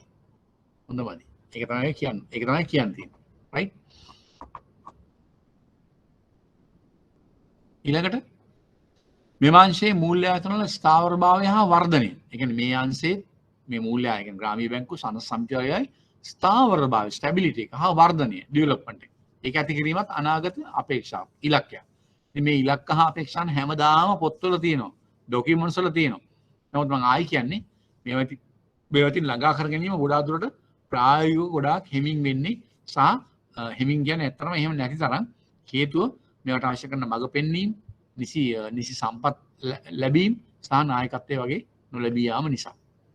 ස්ථාවරභාවය වර්ධනය. මෙම ආයතන තුළ යහපාලන මූලධර්ම මගින් කාර්යක්ෂම සේවා පහසුකම් සැපයීම. corporate governance, good governance, යහපාලන මූලධර්ම. මෙම ආයතන තුළ යහපාලන මූලධර්ම මගින් කාර්යක්ෂම සේවා පහසුකම් සැපයීම. දැන් මේක මම දැන් කියන්න ගියොත් ඔයගොල්ලන්ට මේ යහපාලන මූලධර්ම ගැන දැන් කතා කරන්න ගියොත් ඔයගොල්ලන්ට මේක ටික ග්‍රීක් වගේ වෙනවා. රයිට්? ඔයගොල්ලන්ට තියෙන ඔයගොල්ලන්ගේ විෂය ඇතුලේ මුදල් සමාගම්, කල්බත් සමාගම් වල යහපාලන මූලධර්ම විධානයන් තියෙනවා. අපි ඒව කතා කරනවා ඉස්සරහට. විධානයන් ගැන කතා කරනවා. එතකොට ඔයගොල්ලන්ට අවබෝධයක් ලැබෙනවා මොකද්ද මේ යහපාලනය කියලා කියන්නේ. යහපාලන මූලධර්ම කියන්නේ මොනවද කියලා. corporate governance නැත්නම් good governance මොනවද කියන්නේ කියලා. අපි ඒව වෙනම අපි නියම මහ බැංකුව විසින් නියම කරලා තියෙනවා ආයතනවල ක්‍රියාත්මක වෙන්න ඕන ආකාරය. ඒවා වර්ග කරලා, වෙන් කරලා මේ විදිහට ක්‍රියාත්මක වෙනවා, මේ ආකාරයෙන් ක්‍රියාත්මක වෙනවා කියලා අපි වෙන් කරලා වර්ග කරලා දක්වලා තියෙනවා. ඒත් ඒවා කතා කරලා තමයි ඔයගොල්ලන්ට මේක හරියට තේරුම් ගන්න පුළුවන්. ඒ නිසා මතක තියාගන්න මම ඔයගොල්ලන්ට මේ පාඩම් ඉවර කරායින් පස්සේ ඔයගොල්ලන්ට මම කියන්නම් දැන් ඔයගොල්ලන්ට මතකනේ දැන් යහපාලනය කියන අපි කතා කරා. දැන් මම මේකයි කිව්වේ මෙන්න මෙවැනි තත්ත්වයන් අපි කලින් කතා කරපු සමපකාර ව්‍යාපාරේ සනස මූවමන්ට් එකේ තැන්වල නැහැ. අන්න ඒවා ඇති කිරීම තමයි කාර්යක්ෂම සේවා පහසුකම් සැපීම මගින් බලාපොරොත්තු වෙන යහපාලන මූලධර්ම ඇති කිරීම. අපිට මේ පාඩම කරාට පස්සේ ඔයගොල්ලන්ට මේක තවදුරටත් තේරුම් ගන්න පුළුවන් වෙයි. හරිද? නව මූල්‍ය නිමැවුම් මගින් සාමාන්‍ය මහජනතාව ආකර්ෂණය කරගෙන නව මූල්‍ය නිමැවුම් financial product and services නව මූල්‍ය නිමැවුම් සාමාන්‍යයෙන් ඔයගොල්ලෝ දන්නවා ඔකට කියන්නේ අපි innovative products නවෝත්පාදන right දැන් ග්‍රාමීය බැංකුවල සකසුරම් සමිතිවල නව මූල්‍ය නිෂ්පාදන නිමැවුම් තියෙන ටිකක් කරගෙන යන්නේ බොහොම අමාරුයි මේ පොත්වල තියෙන ඩොකියුමන්ට්ස් වල තියෙන දේවල් අලුත් මේ අනාගත අපේක්ෂාවන් සහ ඉලක්ක කියලා right නව නිෂ්පාදන දැන් අලුතින් දන්න ඕගොල්ලෝ දන්නවා දැන් බැංකුවල මුදල් සමාගම් වල කල්බත් සමාගම් ආදී වශයෙන් කලින් කාලේට අලුත් මූල්‍ය නිමැවුම් බිහි වෙනවා right එහෙම වෙනවා දැන් LOLC කියන මේ කම්පැනි ෆයිනෑන්ස් ස්ප්‍රීඩ් ඩ්‍රාෆ්ට් කියලා එකක් ප්‍රොඩක්ට් එකක් තියෙනවා ඒ කියන්නේ ඒක අනිත් ආයතන නැති එකක් ඒ කියන්නේ ඒක නිකන් වෙනත් ඉනෝවේටිව් ප්‍රොඩක්ට් එකක් එහෙම තියෙනවා ඒවා ඉතින් අවසර ගන්න ඕන මහ බැංකුවේ ඒ වගේ අර ගනුදෙනුකරුවන්ට වඩා කාර්යක්ෂම සේවයක් සපයන්න පුළුවන්. ඒ වගේම ඔවුන්ට වඩාම හොඳ ආකර්ශනීය විදිහට සේවයක් ලබා දෙන්න පුළුවන්. මේ අයටත් ආයතන වලටත් යම් ආකාරයක වාසි සැලසෙන ලාභ ලැබෙන ඒ වගේ අලුත් නිෂ්පාදන සේවාවන් තැන්පත් පැත්තේ වෙන්න පුළුවන්, ණය හත්තිකරණ වලදී පැත්තේ වෙන්න පුළුවන්, තාක්ෂණයේ මුසු වෙච්ච වෙන්න පුළුවන්, වේගවත් වෙන්න පුළුවන්, ජාතික වශයෙන් වෙන්න පුළුවන්, ජාත්‍යන්තර වශයෙන් ගනුදෙනු කරන්න පුළුවන් උපකරණ, ඔය කාඩ්පත් වගේ ඒවා, ඒ වගේ ඒවා ඇති කිරීම තමයි ඉලක්කයක්. නමුත් ඒ තියා මේ ආයතන සමූහයන් ATM එකක් මගේ ATM ඒ කියන්නේ මේ සංක්‍රීය ටෙල යන්ත්‍රමකින්වත් සම්බන්ධ වෙලා නැහැ. එහෙම පද්ධතියක්වත් නැහැ. ඒක ලොකු මෙහෙයුම් වියදමක්, ලොකු උත්සාහයක්, ලොකු පරිශ්‍රමයක්, ලොකු අපි අපේ භාෂාවෙන් ලොකු ජරමරයක් කරන්න ඕන ඒවා කරන්න. එහෙම කරන්න මුදල් තියෙන්න ඕන. ඒකට හොඳ ලීඩර්ෂිප් එකක් තියෙන්න ඕන. හොඳ මඟ පෙන්වීම තියෙන. එහෙම තත්ත්වයක් මේ සමුපකාර ව්‍යාපාරය තුළ තාම දක්නට ලැබෙන්නේ නැහැ. මොකද හේතුව මේකට ලීඩර්ෂිප් එක දෙන්නේ ගොඩක් වෙලා සමුපකාර සංගঠন දෙපාර්තමේන්තුවේ නිලධාරීන්, රාජ්‍ය නිලධාරීන්. ඒකට ඔවුන් රාජ්‍ය යාන්ත්‍රණය තුළ ඉඳිමින්, රාජ්‍ය යාන්ත්‍රණයේ ආයතනික රාමුව තුළ ඉඳිමින් ඒ ආයතනික වපසරී ඒ මූල්‍ය තත්ත්වයන් යටතේ සහ ඒ ස්ටැබ්ලිෂ්මන්ට් කෝඩ් එක, ෆයිනෑන්ෂල් කෝඩ් එක ඒවා අනුව තමයි වැඩ කරන්නේ. ඒතකොට ඒ අනුව වැඩ කරද්දී යම් ආකාරයක වේගෙන් වැඩ කරන්න බැරි ප්‍රශ්න තියෙනවා, සීමාවන් තියෙනවා, අනුමැතිය ලබා ගැනීම තියෙනවා, ඒ වගේ ප්‍රශ්න ගොඩක් තියෙනවා. ඉතින් ඒ වගේ වාදක ඉවත් කරලා උන්ට වැඩ කිරීමේ පරිසරය හැදෙන්න ඕන. එහෙම වුණොත් මේවා මීටට තව දියුණු කරන්න. ඕවා තමයි ප්‍රායෝගික ප්‍රශ්න. ඕවෙන් තමයි අහන්න පුළුවන් ප්‍රශ්න ඔයගොල්ලන්ගෙන්. මේවා තවදුරටත් දියුණු කරගන්න තියෙන බාධා. දැන් ඔතන මේ කතා කරන්නේ අපි අනාගත අපේක්ෂාවන්නේ. අනාගත අපේක්ෂාවන්. right? right. now අපි කතා කරන්නේ නව මූල්‍ය නියම මගින් සාමාන්‍ය ආකර්ෂණය කර ගැනීම. දැන් මේකම අනිත් පැත්තට ගන්න පුළුවන්. මේ ආයතන මේ කියන්නේ අනාගත අපේක්ෂාවන් සහ ඉලක්කනේ. මේ ආයතන දියුණු කර මේ තවදුරටත් ස්ථාවර මට්ටමක්. ඒ වගේම සාමාන්‍ය මහජනතාව අතර ජනප්‍රිය කරන්න තියෙන බාධක මොනවද ගැහුවොත් මේ කාරණාම අනිත් පැත්තට ලියන්න පුළුවන්. නව මූල්‍ය නිමවුම් මන්දගාමී වීම, ඒ වගේ මහජනතාව ආරක්ෂා කරන්නට ඒක ප්‍රමාණවත් නොවීම, ඒවා තමයි බාධක. ඒවා ඕවම හරවලා ලියන්න පුළුවන්. ඒ වගේ මේ ආයතන තුළ යහපාලන මූලධර්ම හොඳින් ක්‍රියාත්මක නොවීම හරහා කාර්යක්ෂම සේවා නොසැපීම, ලැබෙන්නේ නැතිවීම, ඒ මේ මාංශයේ මූල්‍ය ආයතන ස්ථාවර භාවය හා වර්ධනය මන්දගාමී වීම, right? සිත් අද ගන්න ආකාරයේ අභ්‍යන්තර හා බාහිර පරිසරයක් නොමැති වීම, නව තාක්ෂණික උපකරණ හඳුන්වා දීමේ ඇති වෙන යම් ප්‍රායෝගික බාධාවන්, ඒ කියන්නේ අවශ්‍ය කරන ඉන්ෆ්‍රාස්ට්‍රක්චර් යටිතල පහසුකම් නැහැනේ. දැන් ATM දාන්න පුළුවන්. නැත්තම් මොනවාද ඒගොල්ලන් ලින්ක් කරන්න පුළුවන්. ඒවට මූලික පහසුකම් තියෙන්න ඕන. ඒ පරිසරය හැදෙන්න ඕන. ග්‍රාමීය බැංකුව සහ සමස්ත ණයදෙන සමිතිය එක් කිරීම. ඒ කරන්න උනත් තියෙන ප්‍රායෝගික බාධා. ඕවා තමයි ගොඩක් වෙලාවට ශක්තිමත් ආයතන රාමුවක් ඇති කරන තියෙන බාධා වුණොත් ඕවම වෙන්න පුළුවන්. අනිත් පැත්තට කතා කරන්න පුළුවන් ඔයගොල්ලන්ට. තේරුණාද? අනාගත අපේක්ෂා නිදිර ගන්නත් පුළුවන් ඉලක්ක මේ වගේ මේ දැන්ට තියෙන දුර්වලතාව නිදිර මේවා අපිට කතා කරන්න පුළුවන්. හරිද? මේ වෙනකන් ක්ලියර්ද? මේ වෙනකන් ක්ලියර්ද? ක්ලියර්ද? ඔය ප්‍රශ්න අහන්න විදිය මම එකයි හරව කියන්නේ ඔයගොල්ලන්ට. ඒ නිසා ඔයගොල්ලෝ ඒවා තේරුම් ගන්න ඕන.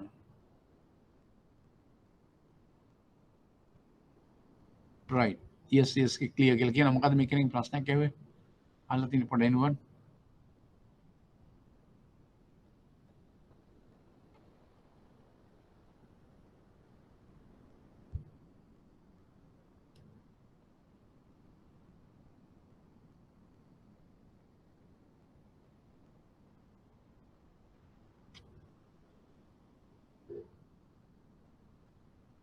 දැන් නම් ටිකක් සංවර්ධනය වෙලා රූරල් බැංක්. දැන් ළමයි කියනවා දැන් නම් ටිකක් වෙන්න පුළුවන්. නමුත් අපේක්ෂිත මට්ටමට තාම ඇවිල්ලා නැහැ. මොකද මෙහෙමයි.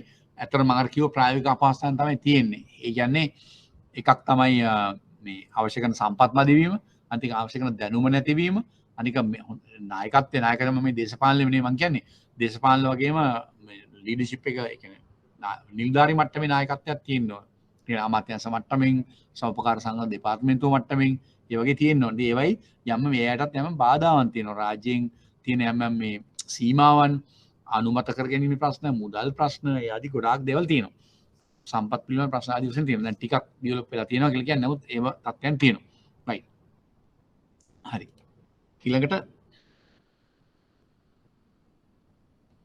ඊළඟට අපි තව සෙග්මන්ට් එකකට යනවා. තැන්පත් බාර ගැනීම සහ සමාජිකයන්ට ණය දීම. තැන්පත් බාර ගැනීම සහ සමාජිකයන්ට ණය දීම. අන්න එතන වැදගත්කම තමයි. මේ ණය දෙන්න පුළුවන් සමුපකාර සමාජිකයන්ට විතරයි. රයිට්? සමාජිකයන්ට විතරයි. බලමු මොකද්ද මේ කියන්නේ කියලා. 972 අංක 5 දරන සමුපකාර පනත. සමුපකාර සංගණන පන්තියේ 7 වන පරිච්ඡේදය. ණය දීම සම්බන්ධ විධාන පනවා තියෙනවා. ණය දෙන්න පුළුවන් කොහොමද කියලා මේ පන්තියේ කියනවා. මේ 39 වන වගන්තිය අනුව.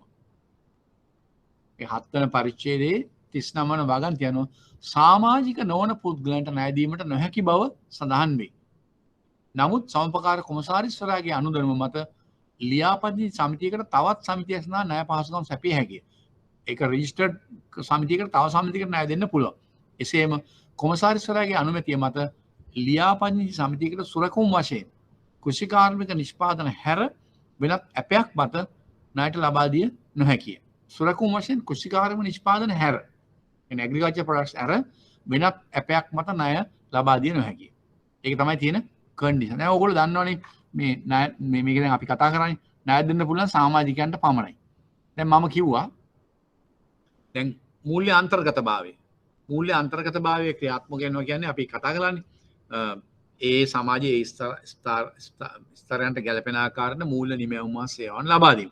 දැන් ග්‍රාමීය මට්ටමේ කෘෂිකාර්මික අංශේ ගොවිතැන් වල යෙදෙන පොඩි සුළු ව්‍යාපාර වල යෙදෙන ග්‍රාමීය වශයෙන් ඉන්න අයට අවශ්‍ය වෙන ණය රුපියල් 5000ක් 10000ක් 15000ක් පොඩි ව්‍යාපාරයක් පොඩි කඩයක් පටන් ගන්න පොඩි මේ හවසට පොඩි මේ ආප්ප දාන පොඩි කඩයක් වගේ වෙන්න පුළුවන් පොඩි බුලත් පිට කඩයක් වෙන්න පුළුවන් පොඩි ව්‍යාපාර ඒවා තමයි ග්‍රාමීය අවස්ථාව. එතකොට එහෙම කරත් හැබැයි සෞපකාර ග්‍රාමීය බැංකුව ණයක් ගන්නවා නම් අනිවාර්යෙන් සෞපකාර සමිතියක සමාජිකත්වය ලබා ගන්න. මේවා සමාජිකත්වය ලබා ගන්න ඕන. ඒතකොට දැන් මේකෙන් අදහස් වෙන්නේ ගමක කෙනෙකුට මේ පොඩි ණයක් ගන්න ඕන නම් සමාජිකයෝ වෙන්න ඕන. ඒතකොට ඉස්සෙල්ලාම කරන්නේ මොකක්ද? ණය දෙන්න ඉස්සෙල්ලා ඒ අය සමිතියේ සමාජිකයෙක් බවට පත් කරගන්නවා. ඒ කළා තමයි ණය දෙන්නේ. ඒක තමයි වෙන්නේ. අර නීතියට අනුකූලව වැඩ කරන්න ඕනේ. සමගද නීතිය කියලා දිනවනේ. මේ පරිච්ඡේදයේ මේ වගන්තිය යනවා මෙහෙම වෙන්න ඕනේ කියලා. මේ විදිහට කරන්න ඕනේ. ඒව ගැන ඔයගොල්ලෝ ඔළුවේ තියාගන්න. මොකද ඔය තැන් වලින් ප්‍රශ්න අහන්න පුළුවන්. මම දැන් අහලා තියෙනවා. ණය ලබා දෙන්න පුළුවන් කාටද කියලා එකපාරක් ප්‍රශ්න අහලා තිබ්බා. හැමෝටම ණය දෙන්න බෑ. ඔය කියන විදිහට සමාජිකයන් විතරයි ණය දෙන්න පුළුවන්. තැන්පත් ගන්න පුළුවන් හැමෝගෙම. ඕන කෙනෙක්. ග්‍රාමීය වශයෙන් ප්‍රාදේශීය වශයෙන් රයිට්. දැන් මේම පරිච්ඡේදයේ වගන්ති 40 අනුව අර 39 නේ 40 අනුව ලියාපදිංචි සමිතියකට තැන්පත් සහ ණය ලබා ගැනීමට හැකි වන්නේ නීතියක් හෝ වෙනත් විධිදානයක් මගින් නියම කර ඇති සීමාවන්ට යටත් වේ. ඒ කියන්නේ තැන්පත් වුණත් ණය ලබා ගන්නත් යම් සීමාවන් පනවලා තිනවා. හිතුවමනාපේ තැන්පත් ගන්න ණය ගැනීම කරන්න බෑ. මෙම කොටසේ 42 වන වගන්තිය. ඊතාව වගන්තිය. සමිතිය වල අරමුදල් ආයෝජනය කිරීම පිළිබඳව දක්වලා තියෙනවා. ඒ කියන්නේ ඉන්වෙස්ට් කරන්නේ කොහොමද කියලා දක්වලා තියෙනවා. 43 වන වගන්තිය අනුව ගිණුම් විගණනය කිරීමෙන් පසු ශුද්ධ ලාභය. ඒ කියන්නේ ඒ ඔය ව්‍යාපාරකට බැංකු කටයුතු කරලා ලැබෙන ශුද්ධ ලාභයෙන් 25ක් සෞපකාර අරමුදලට වෙන් කරන්න ඕන. ලාභය ලක්ෂණම් රයිට් 25000ක් අරමුදලට වෙන් කරන්න ඕන. අතර ඉතිරි ලාභය පාස්නාන් අරමුණු එකකට හෝ වැඩියෙන් යෙදවිය හැකිය. ඔයයින් ප්‍රශ්න අහන්න පුළුවන් සමහර විට කොහොමද වෙන්නේ කියලා. යෙදවිය හැකිය. සමාජිකයන්ට ලාභ බෙදීම සඳහා ඩිවිඩන්ඩ්ස්. සමාජිකයන්ට ප්‍රතිපූර්ණය කිරීම සඳහා වුන් සමිතියක් සමග කරන ලද ගනුදෙනු වල ප්‍රමාණය අනුව සමිතියේ සේවකයන්ට ලාභ වශයෙන් බෙදා දීම බෝනස් දෙන්නත් දා ගන්න පුළුවන්. හෝ වෙනත් ගිණුම් ගත කිරීම සඳහා වෙනත් අවශ්‍යතාවයන් සඳහා ශුද්ධ ලාභයෙන් 10%කට වැඩි නොවන ප්‍රමාණයක් ශුද්ධ ලාභය ලැබෙන එකෙන් 10%කට වැඩි නොවන ප්‍රමාණයක් සමාජීය සංස්කෘතික හෝ සුබ සාධන කටයුතු සඳහා හෝ වෙනත් මහජන සුබ සිද්ධි සඳහා ඒ වගේ වෙන් කරන්න පුළුවන්. හැබැයි ඒකට සීමාව තියෙන 10%ක්. ඊළඟට සමිතිය සතුව අධික වගකීම් පවතින අවස්ථාවල කියන වගකීම් කියන්නේ තැන්පත් වෙන්න පුළුවන් ණය ලබා ගැනීම වෙන්න පුළුවන්. අවස්ථාවල කොමසාරිස්වරයාගේ විශේෂ අවසරයක් නොමැතිව මෙලෙස ලාභ වෙන් කිරීම කළ නොහැකි වේ. ඒ කියන්නේ වගකීම් වැඩි නම් ඒ වගේ ලාභ වෙන් කිරීම කරන්න දෙන්නේ නැහැ අවසරයක් නැතුව. සමුපකාර කොමසාරිස්වරයා අවසර නැතුව වෙන් කිරීම කරන්න දෙන්නේ නැහැ. ඊළඟට තව කොටසකට අපි එනවා විගණනයේ අධීක්ෂණය හා විමර්ශන කටයුතු. විගණනයේ අධීක්ෂණය හා විමර්ශන කටයුතු. right? බලමු කොහොමද ඒක වෙන්නේ කියලා. විගණනයේ අධීක්ෂණය හා විමර්ශන කටයුතු. right. පනතේ 44 වන වගන්තිය අනුව කොමසාරිස්වරයා හෝ ඔහු විසින් බලය පවරන නිලධාරියෙකු විසින් කොමසාරිස්වරයා වෙන්න පුළුවන්. ඔහු බලය පාලන නිලධාරියෙක් වෙන්න පුළුවන්. විසින් ලියාපදිංචි සමිතිවල විගණන කටයුතු ඔඩිටිං සෑම වසරකදීම කරන්න ඕන. මේදී විගණනය යනුවෙන් අදහස් වනුයේ සමිතිවල ණය ලබා දීම, කියන්නේ loans and advances. ඒවායේ වත්කම් හා වගකීම් වල වටිනාකම් ගණනය කිරීම හා සත්‍යාපනය කිරීම. ඇත්තටම ඒගොල්ලන් ණය ලබා දීලා තියෙන කොයි ආකාර අරමුණු සම්පකාර ව්‍යාපාරයේ අරමුණු ඉෂ්ට වන ආකාරයටද, ග්‍රාමීය කෘෂි ආර්ථිකයේ අවස්ථාන් ඉෂ්ට වන ආකාරයටද, ඒ වගේම ඒගොල්ලන්ගේ දැන්ට තියෙන වත්කම් හා වගකීම්. වත්කම් කියන්නේ තැන්පත් වගේ දේවල්, වත්කම් කියන්නේ ණය හා අතිකාරණ ලබා දීම සහ වෙනත් වත්කම් ආයෝජනය වගේ. වල වටිනාකම් ගණනය හා සත්‍යාපනය කිරීම. ඒවා ගණන් පොත්වල ගණන් බලන්න ඕන, සත්‍ය වශයෙන්ම තියෙනවද කියලා බලන්න ඕන. ඒකෙන් තමයි විගණන යනුවෙන් අදහස් කරන්නේ. එතකොට දැන් කොහේ හරි තැනක ප්‍රශ්නයක් ඇහුවොත් සෞපකාර සමිති පන්තේ වග නීති අනුකූලව පැවැදලා තියෙන විධිවිධාන වලට අනුව විගණන යනුවෙන් අදහස් කරන්නේ කොමක්ද කෙටියෙන් පැහැදිලි කරන්න. ඒ වගේ ඇහුවොත් ඔය වගේ කාරණා තමයි කතා කරන්න ඕන. ඊළඟට විගණන කටයුතු වලදී කොමසාරිස්වරයාට හෝ විසින් බලය පාලනය ලැබුණු නිලධාරියාට පහත සඳහන් බලතල හිමි වේ. මෙන්න මේ පහත බලතල හිමි වෙනෝ එවැනි කොමසාරිස්වරයාට හෝ බලය පාලන නිලධාරියෙකුට. මොනවාද? දැන්ට සේවය කරන හෝ කලින් සේවය කරන නිලධාරියෙකු, නියෝජිතයෙකු, සේවකයෙකු, සමාජිකයෙකු හෝ වෙනත් පුද්ගලයෙකු කැඳවීම, එහි කටයුතු සම්බන්ධව අදාළ වන්නා වූ තොරතුරු ලියගියලි සම්බන්ධ විමසීම හා විමර්ශනය. ඔන්න එක බලයක්. දැන්ට සේවය කරන, කලින් සේවය කළ නිලධාරියෙක් වෙන්න පුළුවන්, නියෝජිතයෙක් වෙන්න පුළුවන්, සේවකයෙක් වෙන්න පුළුවන්. සමාජිකයෙක් වෙන්න, සමපකාර ව්‍යාපාර සමාජිකයෙක් හෝ වෙනත් පුද්ගලයෙකු කැඳවීම. කියන්නේ මුණ ගැහෙන්න, කඳවන්න.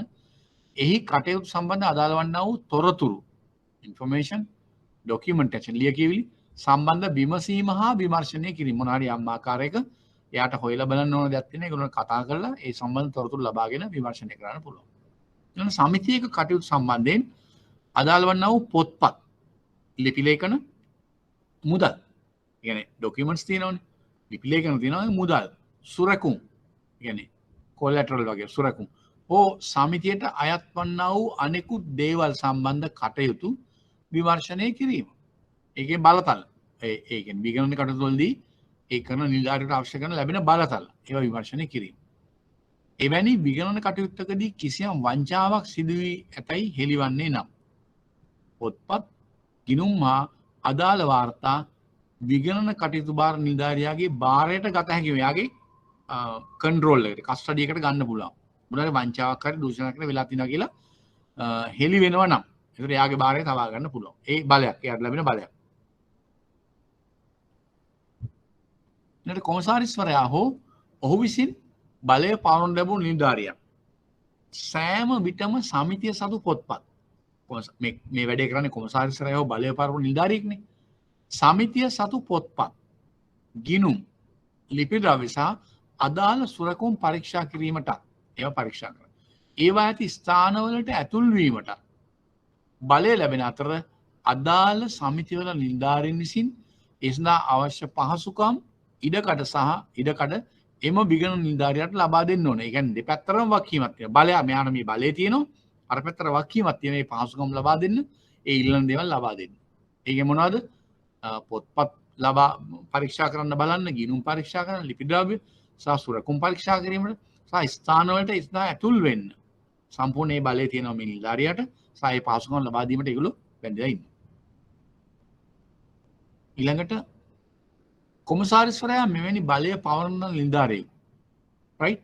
කොමසාරිස්වරයා මෙවැනි බලය පවරන නිලධාරියෙකු දණ්ඩ නීති සංග්‍රහයේ රාජ්‍ය සේවකයෙක් යන අර්ථය තුළට ඇතුළත් වේ. ඒ කියන්නේ දණ්ඩ නීති සංග්‍රහයේ අර්ථ නිරූපණ තියෙනවා. රාජ්‍ය සේවකයෙක් කියන්නේ කවුද කියලා.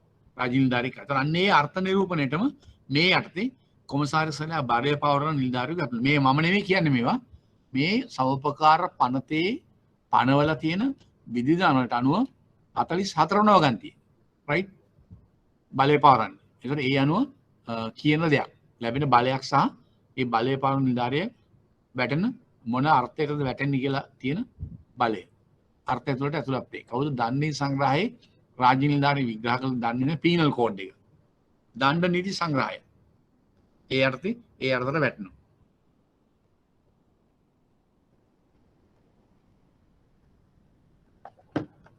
දණ්ඩ නීති සංග්‍රහය බැංකින් කරද්දී දණ්ඩ නීති සංග්‍රහය ගැන තහන්න වෙනවා ඕගලන්ට. රයිට්? දන්නවා දණ්ඩ නීති සංග්‍රහය ගැන විස්තර? මොනවද දණ්ඩ නීති සංග්‍රහය කියන්නේ? බැංකර්ස්ලා දන්නවද? දැන් කට්ටිය ගිහිල්ලා 37ක් 8ක් විතර ඉන්න දැන් 33යි. දැන් හිතන්නේ මේවා වැඩක් නෑ, ඇත්තට සීරියස් නෑ. ඔක ටිකක් බලාගත්තම පුළුවන් කියලා හිතනවා. නමුත් එහෙම හිතන්න එපා. මම කියන්නේ ඒකයි. එකනොමික් කිව්වර නෝට් එක මේක මදි වෙන්න පුළුවන්, සමහර වෙලාවට නෑ. ඒවා තියෙනවා. ඒ අපි අවශ්‍යලාදී කතා කරනවා. ඉතින් ඒක තමයි පාඩම්ත් එක්ක ඉන්න ඕන. සාකච්ඡාවල ඉන්න ඕන දිගට. මම කියන්නේ හැම වෙලේම අවසන් දවස් දක්වා දිගටම මේ ඩිස්කෂන්ස් වල ඉන්න. රයිට්. මොකක්ද දණ්ඩ නීති සංග්‍රහය කියන්නේ? පීනල් කෝඩ් එක. මොකද්ද? දැන් නීතියේ අපරාධ නඩු විධාන සංග්‍රහය, සිවිල් නඩු විධාන සංග්‍රහය කියලා සංග්‍රහ දෙකක් තියෙනවා. කාර්යපටිපාටින් දෙකක් තියෙනවා. රයිට්? දණ්ඩ නීති සංග්‍රහය කියලා කියන්නේ කිසියම් අපරාධමය වරදක් සිදු කිරීමේදී හෝ සිදු කරන්න උත්සාහ කිරීමේදී එසඳහා සහාය දැක්වීමේදී ඒ වගේ වර්ගීකරණ ගොඩක් තියෙනවා. ඒ සඳහා වන්නා වූ නියම කරන්නා වූ වරද මොකක්ද? ඒ සඳහා වූ දඬුවම් කොහොමද? ඒ සඳහා මොනවාද ඒ වරද කොහොමද අඳුරගන්නේ ආදී වශයෙන් දණ්ඩ නීති සංග්‍රහයේ ඒ කාරණා ඇතුළත් කරගෙන වගන්ති විශාල සංඛ්‍යාවක්. මේක අපි හදපු එකක් නෙමෙයි. විදේශ ආධිපත්‍යයට යටතට ඉන්න කාලේ සුදු අධිරාජ්‍යවාදීන් හදපු දණ්ඩ නීති සංග්‍රහය. පීනල් කෝඩ් එකේ තියෙන තාම. එතකොට යම් ඇමෙන්ඩ්මන්ට්ස් තියෙනවිලා. නමුත් ඒක තමයි ක්‍රියාත්මක වෙන්නේ. දණ්ඩ නීති සංග්‍රහයේ මරණීය වරද, ඒ කියන්නේ අපරාධ වරදවල්. මරණය වෙන්න පුළුවන්. සාවද්‍ය මනුෂ්‍ය ඝාතනය වෙන්න පුළුවන්, මිනිමැරුම වෙන්න පුළුවන්, අපරාධ කිරීම, වෙනත් අපරාධ, මංකොල්ල කෑම, ගොඩක් අයුතු ජනරාශිය, ඒ වගේම වෙනත් නීති විරෝධී දේවල්, නීති අනුකූල නොවන දේවල්, ඒ ආදී ගොඩාක් තියෙනවා කාරණා. ඒ කාරණා තමයි අපරාධවල කියලා හඳුන්වන්නේ. දණ්ඩ නීති සංග්‍රහය. ඒතකොට මේ සඳහවන්නා වූ සංග්‍රහගත කරන ලද ලිඛිත ලියවිලි තමයි දණ්ඩ නීති සංග්‍රහය. ඒතකොට ඒකේ යම් ඕන නීතියකින් අර්ථකථන තියෙනවා. ඒක රාජ්‍ය නිලධාරිය කියන අර්ථයක තමයි සෞපකාර කොමසාරිස්වරයා හෝ ඔහු විසින් බලය පාලන නිලධාරියා ඇතුළත් වෙනවා. රයිට්? ඒකත් ඔයගොල්ලෝ තේරුම් ගන්න අවශ්‍යයි. රයිට්? තේරුම් ගන්න අවශ්‍යයි. රයිට්. මේක පොඩ්ඩක් තියෙනවා අපි ඉවර කරන්න ඕන. මීට අමතරව sorry.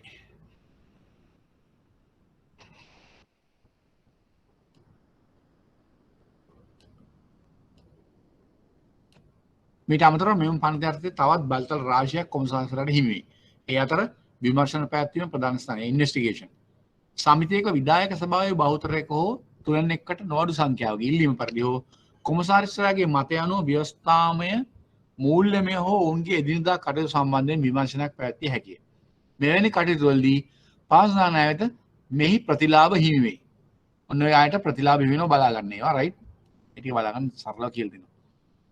ඊළඟ විගණන කටයුතු ලැබෙන ප්‍රතිලාභ මේක කතා කරනවා. මොනවද? විගණන කටයුතු කරන ලබන දිනටදී වත්කම් හා වගකීම් හඳුනා ගැනීම. පොත්පත් ගිණුම්වල නිවැරදිභාවය තහවුරු කර ගැනීම. ලාභදායී සමිතිවල සමාජිකයන් ලාභාංශ බෙදී යාම. සමිතිවල මුදල් ප්‍රවාහයන් පිළිබඳ තහවුරු කර ගැනීම. නිවැරදි ව්‍යාපාරික තීරණ ගත හැකි වීම. සමිතිවල දීර්ඝකාලීන පැවැත්ම පිළිබඳ තහවුරු වීම. අවිධිමත් කටයුතු හඳුනා ගත හැකි වීම. ඊළඟ තව පාඩමක් එනවා සෝමපකාර ග්‍රාමීය. දැන් තමයි අපි යම් ආකාරයක ටිකක් පාඩම මේ පාඩමේම ඉම්පෝටන්ට් හරියට එන්නේ. ඉතින් මම දන්නේ නැහැ මට තේරෙන්නේ නැහැ. සමහර ළමයි තව වෙලාවක් තියෙනවා 32යි ඉන්නේ දැන්. කීප දෙනෙක් ලොග් අවුට් කරලා දෙනවා. ඒ කියන්නේ එළියට ගිහිල්ලා. ප්‍රශ්නයක් නැහැ පස්සේ බලන්න වෙන්නේ. සමහරට ඒක ඒ තීරණ ආවාසයේ ඉන්න පුළුවන්. සමහර ඒවා. රයිට්? ඒකයි මම කියන්නේ හැම වෙලේම අපි යම් ඩිස්කෂන් එකක් කරනවා ඒක අවසන් එකන් පුළුවන් තරම් උත්සාහ කරන රැඳිලා ඉන්න. රයිට්. රයිට්. ඉස්ලාංගල සමපකාර නීතිය අනුව සමපකාර ග්‍රාමීය බැංකුව ස්ථාපිත කර ඇති අතර ඒවා ලංකාව පුරා විවිධ සමපකාර සමිති වලින් ස්ථාපිත කරලා වෙනවා. සමපකාර ග්‍රාමීය බැංකුව වලට මහජනතාවගෙන් තැන්පතු බාරගත හැකියි. සමාජිකයන් න්‍යාය සම්පාදනය කරයි මම ඒක කිව්වා. එසේම අරමුදල් ආයෝජනය කරමින් ප්‍රතිලාභ ලබා ගන්න පුළුවන්. මම මේකට කරන්න පුළුවන් දේවල්. තැන්පත් ගන්න පුළුවන්. ණය ලබා දෙන්න පුළුවන්. අරමුදල් ආයෝජනය කරන්න පුළුවන්. පළාත්බද්ධ සමපකාර කුසල්සුන් විසින් මෙම ග්‍රාමීය බැංකු නියාමනය අධීක්ෂණය සහ විගණන කටයුතු සිදු කරනු ලැබේ. ඒගොල්ලෝ තමයි මේක කරන්නේ. මෙම බැංකු මගින් ග්‍රාමීය මෙන්ම කෘෂිකාර්මික සුළු හා මධ්‍ය පරිමාණ ව්‍යවසායකයන්ගේ මූල්‍ය අවස්ථා සම්පූර්ණ කරමින් මූල්‍ය අතරමැදිකරණයේ යෙදෙන අතර එමගින් මම කියපු කාරණා මූල්‍ය අන්තර්ගතභාවය වැඩි දියුණු කරමින් ග්‍රාමීය ආර්ථිකය ශක්තිමත් කිරීමේ කාර්යභාරය ඉටු කරන ලැබේ. ඔය වගේ කෙටියෙන් ලකුණු 5ට වගේ ලියන්න පුළුවන් විදිහට මම ඔක සංග්‍රහගත කරේ. එහෙම ප්‍රශ්න අහන්නත් ඉඩ තියෙනවා. right? දිවි නැගුම ප්‍රජාමූල බැංකු. right? දිවි නැගුම community based bank. ඒකත් අපේ වෙන මේ වගේ පාඩමක් මට මතකයි එකපාරක තනිකර දිවි නැගුම දිනෝව පැත්තෙන් තනිකර ලකුණු 20ක ප්‍රශ්නයක් අහලා තිබ්බා දිවි නැගුම. ඒ නිසා මේ එකක්වත් වැදගත් නොවැදගත් නැහැ හැමදේම වැදගත් පාඩම්. right? දිවි නැගුම. බලමු අපි. දිවි නැගුම ප්‍රජාමූල බැංකුව 2013 අංකයක දාන දිවි නැගුම පනත මගින් ඉස්සර කිව්වේ සමෘද්ධි පන්ත කියලා. මේ සඳහා වන නීතිමය පසුබිම සැකසී ඇත. ආරම්භයේදී සමෘද්ධි බැංකුව වශයෙන් ව්‍යාපාරය කරන ආරම්භ දිවි නැගුම ප්‍රජාමූල බැංකු දැනට දිවි නැගුම සුබ සාධන වැඩපිළිවෙළන් ක්‍රියාත්මක කරමින් දිවි නැගුම ප්‍රතිලාභීන්ගේ අනිවාර්ය ඉතර කිරීම ලබා ගැනීම. يعني කම්පල්සරි සේවිංස් ගන්න ඔයගොල්ලන්ගේ අනිවාර්යයෙන්. ඔවුන්ගේ ණය ආශ්‍රිතයන් සම්පාදනය කිරීමත් කරනු ලැබේ. මෙම බැංකු දිවි නැගුම ප්‍රජාමූල බැංකු සහ දිවි නැගුම ප්‍රජාමූල බැංකු සමිති ලෙස ස්තර දෙකකින් ක්‍රියාත්මකයි. මේ කියන්නේ ස්තර දෙකක් තියෙනවා. දිවි නැගුම ප්‍රජාමූල බැංකු සහ දිවි නැගුම ප්‍රජාමූල බැංකු සමිති. right. සමුපකාර ගැන කරපු ටික ක්ලියර්ද ඔයගොල්ලන්ට? සමුපකාර ගැන කරපු ටික ක්ලියර්ද? මම කියන්නේ මේ දිවි නැගුම කතා කරන ඉස්සෙල්ලා මම අහන්නේ සමුපකාර ගැන කතා කරපු ටික ක්ලියර්ද? okay. clear. right. හරි. sure. right. okay. අපි ඉතුරු ටික කරමු ටක් ගාලා. දිවි නැගුම. මේ ප්‍රශ්න ඇවිල්ලා තියෙනවා. right. ස්තර දෙකකින් ක්‍රියාත්මක වෙනවා. බලමු මොකද්ද මේ ස්තර දෙක කියලා. දිවි නැගුම ප්‍රජාමූල බැංකු. ඒ කියන්නේ දිවි නැගුම community based bank. ඒ කියන්නේ බැංකු. අරමුණු කාර්යයන්. මොනවද කියලා තියෙනවා මේකේ. බලමු. ප්‍රතිලාභීන් අතර ඉතුරු කිරීම චර්යාවන්. ඒ කියන්නේ මේ බෙනිෆිෂරිස්ලා ඉතුරු කිරීම චර්යාවන් ඒ වගේම ආයෝජන විභවයන් සහ නිෂ්පාදන විභවයන් සංවර්ධනය කරමින් ආදායම් ඉහළ නැංවීම.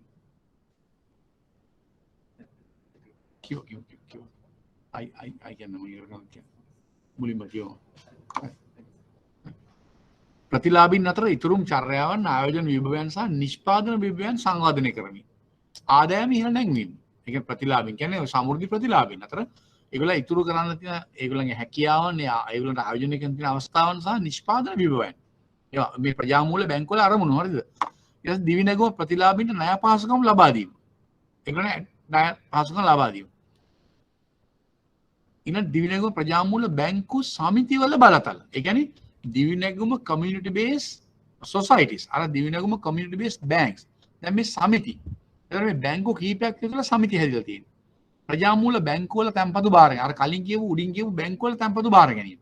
ඒ වගේ මේවා අරමුදල් ආයෝජනය ණය පහසුකම් අනුමත කිරීම. අර බැංකුවල ණය පහසුකම් අනුමත කිරීම, ලාභ බෙදීම, බැංකු සංවර්ධන සහ පුහුණු වැඩසටහන් මෙන්ම ගිණුම් පවත්වා ගනිමින් සහනාධාර කරුණා කිරීම සහ බැංකු අධීක්ෂණ හා නියාමනය කිරීම. ඔන්න ඔය කාරණා ටික කෙරෙන්නේ දිවි නැගුම ප්‍රජාමූල බැංකු සමිති වලින්.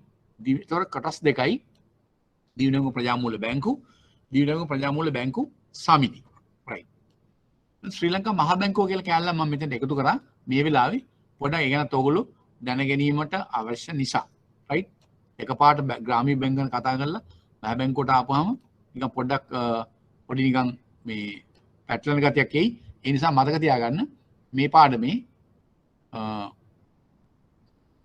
මේ මහා බැංකුව ළඟ තියෙන ඉඳලා තියෙන කොටස අපි අනිත් දවසේ කතා කරමු. දැන් මට කියන්න ඕන දැන් දැක්කනේ ග්‍රාමීය බැංකුත් ඒ වගේම සකසුරාම ණයදෙන සමුපකාර සමිතිය දිවි නැගුම ප්‍රජාමූල බැංකු සහ සමිති ගැනත් අපි සරලව යම් ආකාරයක කෙටියෙන් සමුපකාර ව්‍යාපාර ගැන දීර්ඝවත් අනික් ඒවා ගැන සාමාන්‍යයෙන් අපි අදහසක් කරමු. මේවෙන් වෙන්නේ මොකක්ද? මාර කියමු මූල්‍ය අන්තර්ගත භාවය වැඩි දියුණු කිරීම. ඒ සමාජයේ ඒ ස්තරයන්ට ගැළපෙන ආකාරයේ මූල්‍ය නිෂ්පාදන සේවාවන් පිරිනමලා ඔවුන් පිළිගත් නීත්‍යානුකූල මේ ක්‍රමවේදයන්ට ඇතුළත් කර ගැනීම. right. ඒක. ඊට පස්සේ දැන් ආයි මට ඔෆිස් එකෙන් මතක් කරා ඔයගලන්ට නැවත කියන්න කියලා විභාගයේ අයදුම් පත්‍ර බාර ගන්න අවසන් දිනය මේ අගෝස්තු 15. ඒ නිසා අගෝස්තු 15ට පෙර ඇප්ලිකේෂන් සබ්මිට් කරන්න එක්සෑම් එකට. ඒක නැවත මතක් කරනවා. ඊළඟට අර එක්සෑම් ටයිම් ටේබල් එක වෙනස් වෙන නිසා අපි ක්ලාසස් කීපයක් අර මග ඇරෙන්න යන්න තියෙන නියමිත ක්ලාසස් කීපයක් මේ පැත්තේ ඉක්මනට කරනවා. සති දවස්වල කරනවා. ඒකට ඕගලන්ට අනවුන්ස් කරයි කවද්ද කරන්නේ සති දවස්වල හැන්දෑව වගේ ගොඩක් ලාට 4 6 වගේ ඒ වගේ වෙලාවලට දාන්න ඉඩකඩ තියෙනවා. ඒක අපි බලපයින් තව ටිකක් යනකොට දැන් අගෝස්තු දැන් අපි අගෝස්තු පටන් ගත්තා සැප්තැම්බර් ඔක්තෝබර් තියෙන. ඒකට ඒ අතරතුර කාලේ ඒක බලපයින් කිරේ. ඒතකොට අපි දැන් ඒ විදිහටයි කියන්නේ. ඒතකොට අද නතර කරපු ශ්‍රී ලංකා මහා බැංකුව ගැන හිතන ඒ ටිකයි අපිට එතන ඉතුරුණා. මහා බැංකුව ගැන අපි කලින් කතා කරලා තියෙනවා. නමුත් ඒකේ වැදගත් වෙන කාරණා කීපයක් මහා බැංකුව ගැනත් ඒගොල්ලන්ගේ අරමුණු ගැනත් ඒ වගේම අනිකුත් කටයුතු ගැනත් මේ විෂයට ප්‍රමාණවත් පරිදි සහ රාජ්‍ය සුරකුපත් වෙන්න බල මේක වෙනම සුරකුපත් වෙන්න බල වෙනම කතා වෙනවා. නමුත් මෙතනත් පොඩි මාතෘකාවක් මම ඇතුල් කරා ගවර්න්මන්ට් සිකියුරිටිස් මාකට් ගැන. ඒකත් අපි දීර්ඝව වෙනම ඊට පස්සේ PowerPoint එකකුත් අපි කතා කරනවා. ප්‍රාථමික අලුවේ කරුවන් ඒ දේවල් අපි කතා කරනවා. අපි ඊළඟ සතියේ ඒකට ටික කතා කරමු. රයිට් කතා කරමු. එහෙම නම් මම හිතන්නේ වෙලාව හරි නේද? වෙලාව හරි වගේ මම හිතන්නේ. අපි ඔතන නතර කරලා ඉදිරි කතා කරනවා. ඉදිරි සතියේත් අවශ්‍ය කරන සටහන් මම එවන්න ඕගොල්ලන්ට ලැබෙන සලසනම්. එතකොට right thank you. එහෙනම් අපි අදට පාඩම ඉවර කරමු. ආයි next Saturday ඒ කියන්නේ 7යි 13 වෙනිදා ඒ අතරතුර week days වලත් evening classes මේ 2ක් 3ක් 4ක් වගේ වැටෙන්න පුළුවන් කිව්වා. ඒක වේලපයින් කියයි ඕගොල්ලන්ට. ඒ වෙනවා අපිට. thank you right. thank you all.